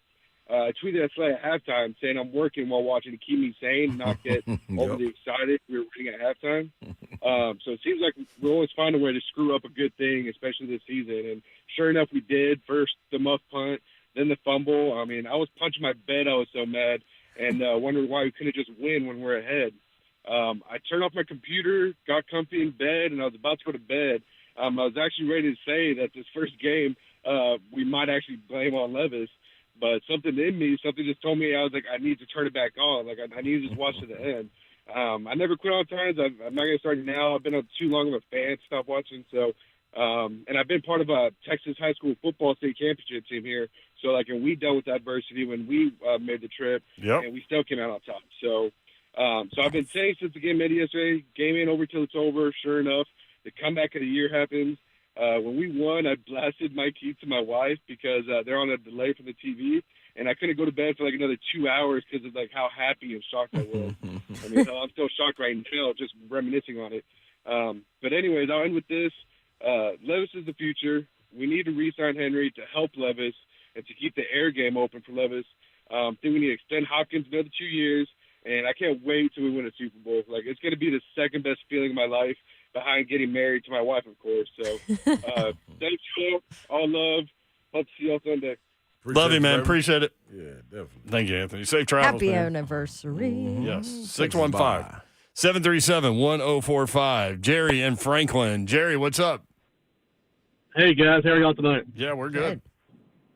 Awesome. Hey, first of all, I love the show. You guys are doing an amazing job. Thank you. I need some parenting advice, and you guys are my go-to, which kind of Oh, Lord help you. Exactly. So 10-year-old little boy, huge Will Levis fan, went down 14 points. I said, buddy, it's time to go to bed. I got mama giving me the side eye across the couch. Made him go to bed, of course, trying to be a good dad. So, of course, this morning he rushes down the stairs and says, man, I really wish, we could have won that game, and I had to tell what happened. Poor little guy was so upset I made him go to bed.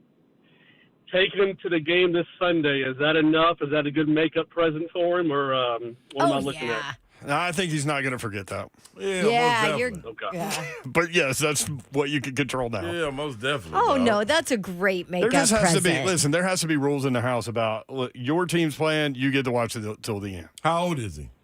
So 10. He's 10 years old. We had school next day. It was what time was it? About 9:45ish when we went down by 14 points. So you're saying no matter what the score is, your team's playing, no matter what we got going on. I would have waited until the next drive to see what happened there. Because if Miami gets the ball and they're up 14, then it's done. You know what I mean? But that's just me. I get it. Well, you should have gone and woken him back up. Next, and you can, I should have woken back up. Yeah, exactly. Hey, I'm sorry I made you go to bed, but look at this. Hey, thanks, Jerry. Yeah, hey, y'all have fun at the game this weekend, man. Yes. Definitely, dog. Thanks, guys. You guys are the best. Keep rocking on. Appreciate you guys. Thanks, Jerry. 615 Don't ever take 737 parenting advice from us. 1045. We're just looking for the good time. Well, I mean, how many times your team playing Monday Night Football? Good time. You know? Well, it depends on who your team is, I might The have. Jets, it's like 4 times this season. Very true. Well, okay. which is so funny.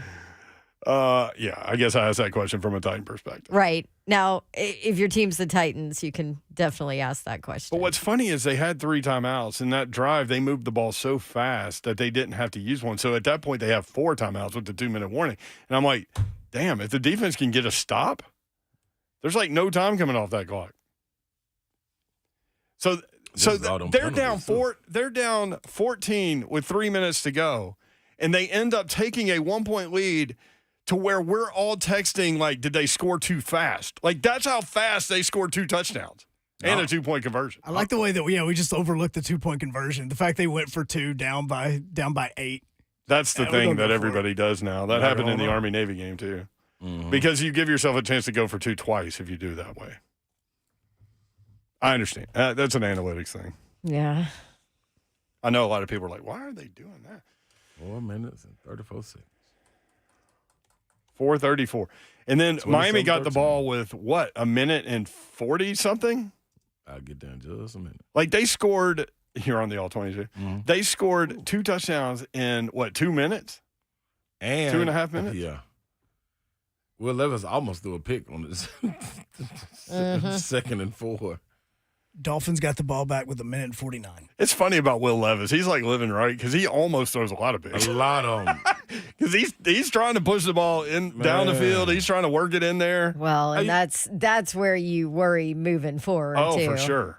He's going to have to dial that back. Yep. And let me ask Just you like this. he's going to have to dial his, I'm going to go tackle you and lead with my throwing shoulder back. I know. And what's interesting about that, we asked Kevin Dyson about that because he played with Steve McNair, who used to do that. McNair never slid. Mm-hmm. Yeah. And Dice was like, hell yeah, it gets the team going. You see your but quarterback do that? McNair was hurt all the time. He was just this. And he would do it hurt. He was this unreal, warrior who just played through absolutely everything. I feel like it's harder to do nowadays. Do we throw the screen passes out of the book? They never work. They had one to Spears that worked. Yeah. And they had one to Chig that worked. So But don't there's run like- them with Derrick Henry. Don't run the screen passes with Derrick Henry. No. Those never work. No. They did last year. That's what's Yeah, weird. It was a different quarterback. So And a that's why different I'm offensive asking: is it something he's tipping off? Oh, with yeah, Derrick maybe. Henry? Maybe. That's good. That's It a good never question. works with Derrick Henry, man. But God love Derrick Henry made that great catch down the sideline, man. Oh, he went and got that. Like, and Kevin Dyson said it was Wheelwright, man. He was split out wide. Jalen Ramsey was lined up on him. Yeah, Jalen let him go. Yeah, he was like, He was like, DeAndre I'm gonna- Hopkins. I'm going to cheat on the inside on yeah. D-Hop. He laid down and caught that thing, man. I see you. King a third down back, man. The thing about Levis that established him foundationally as the franchise's quarterback moving forward. There's no question in my mind. Yeah. Like, I think he was already kind of there. But it's amazing as a rookie in just his 7th game how calm he is, how in control he is, how he moves around the pocket with a lot of traffic back there without putting his eyes on the traffic. Always keeps his eyes down the field. That's right. I think he's so far advanced in all of those categories, like the mistake throws and things like that. Every quarterback some has of it's him pushing. Right, and every quarterback makes bad throws. I mean, every single one of them. You watch all these games, like except for maybe Dak. Dak is on another level right now.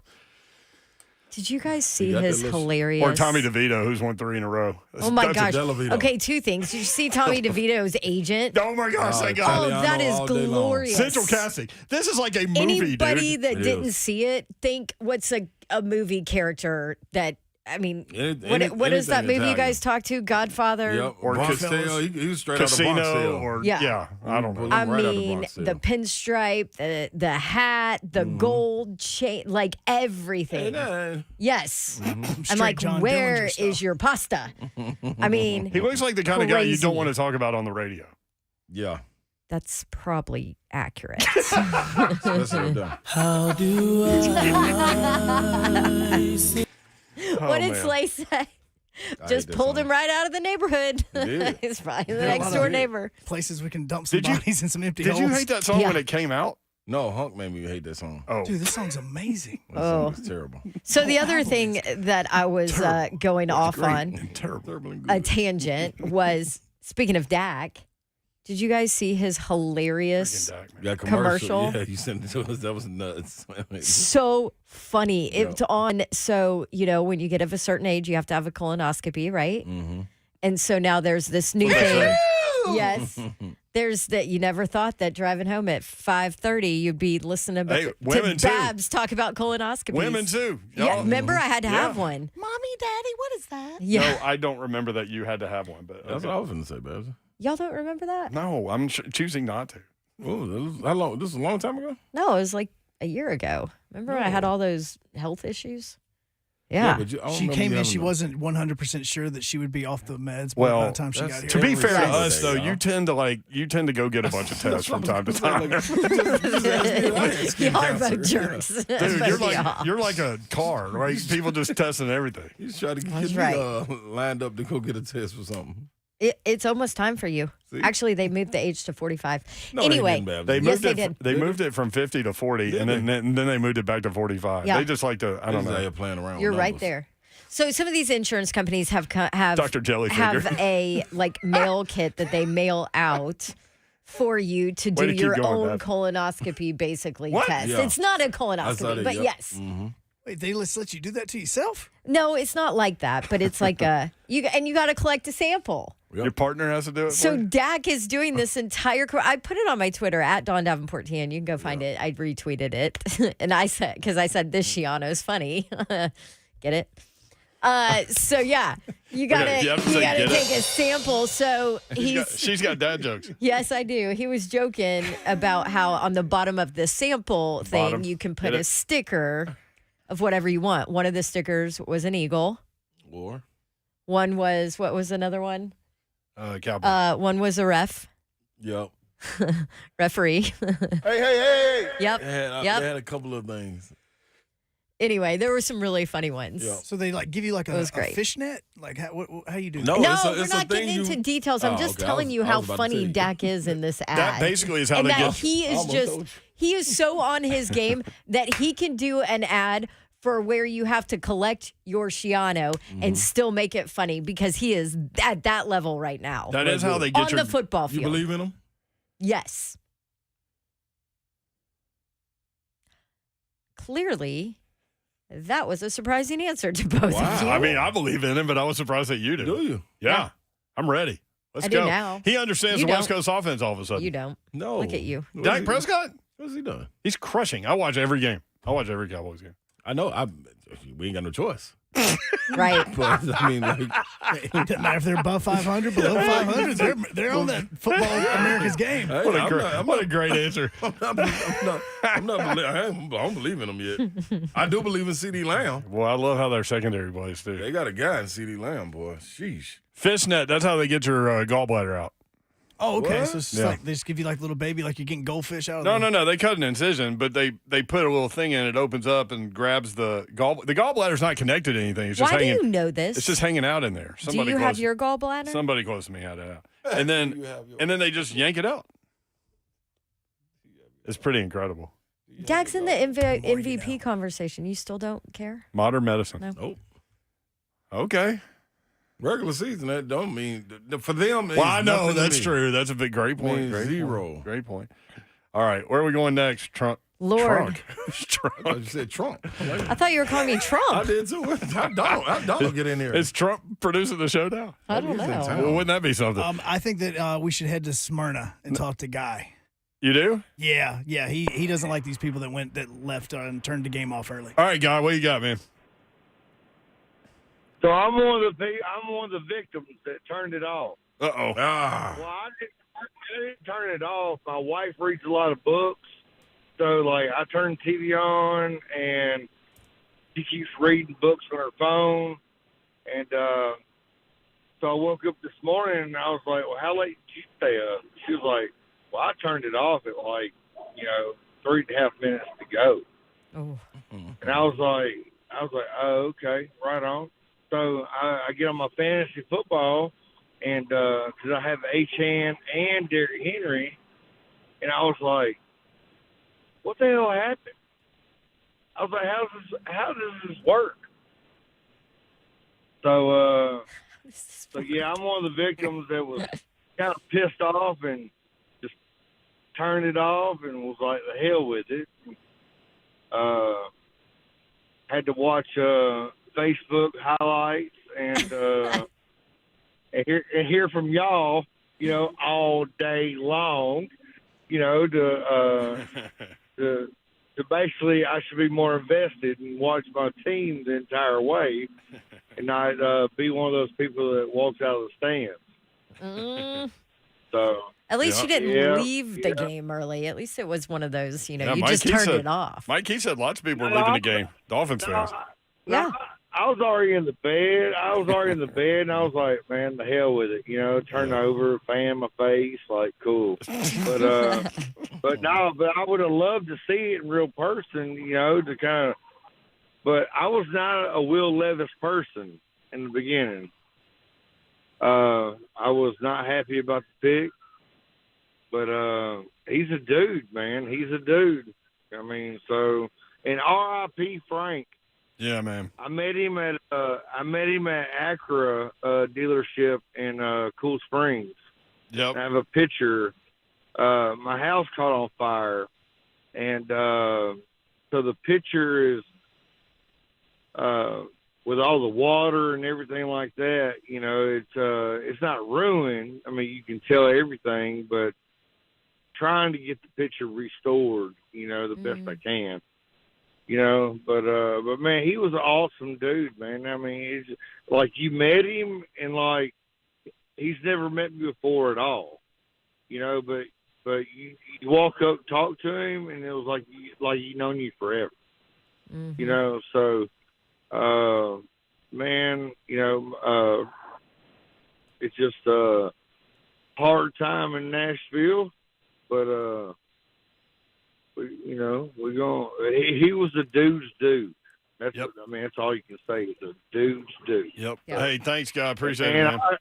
I appreciate y'all. All right, see you, buddy. All right, 615-737-1045. 615-737-1045. Honk, you'll have to take care of that. All right, more of your reaction. Titans, Dolphins. Titans with the win. 28-27. Next on 104.5 The Zone.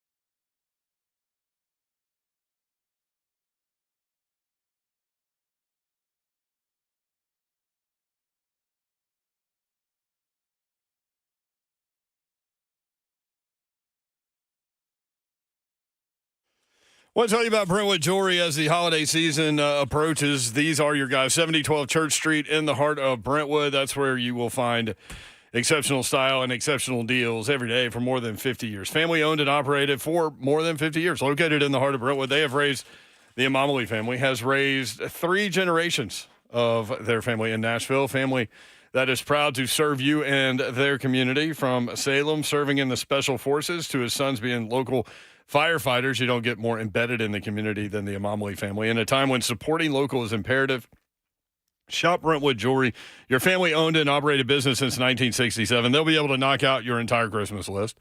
Just go in and see them, get to know them. They are awesome people, and I love going in to visit with them and watch how they interact and with their clientele. Perfect family, and they have everything you need for your gift-giving season. Also, the holiday season is here. Our friends at Brentwood Jewelry make Christmas shopping easy, as we know. all know Christmas is a popular time to propose. It's also a time for giving to those that you love. Brentwood Jewelry can give you the experience you want, like a surprise gift of that dream ring that she's always wanted at a price you can afford. They have everything you need. 7012 Church Street, located in the heart of Brentwood, just off Franklin Road. Exceptional style, exceptional deals every day for more than 50 years. Visit BrentwoodJewelry.com.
A gangster party.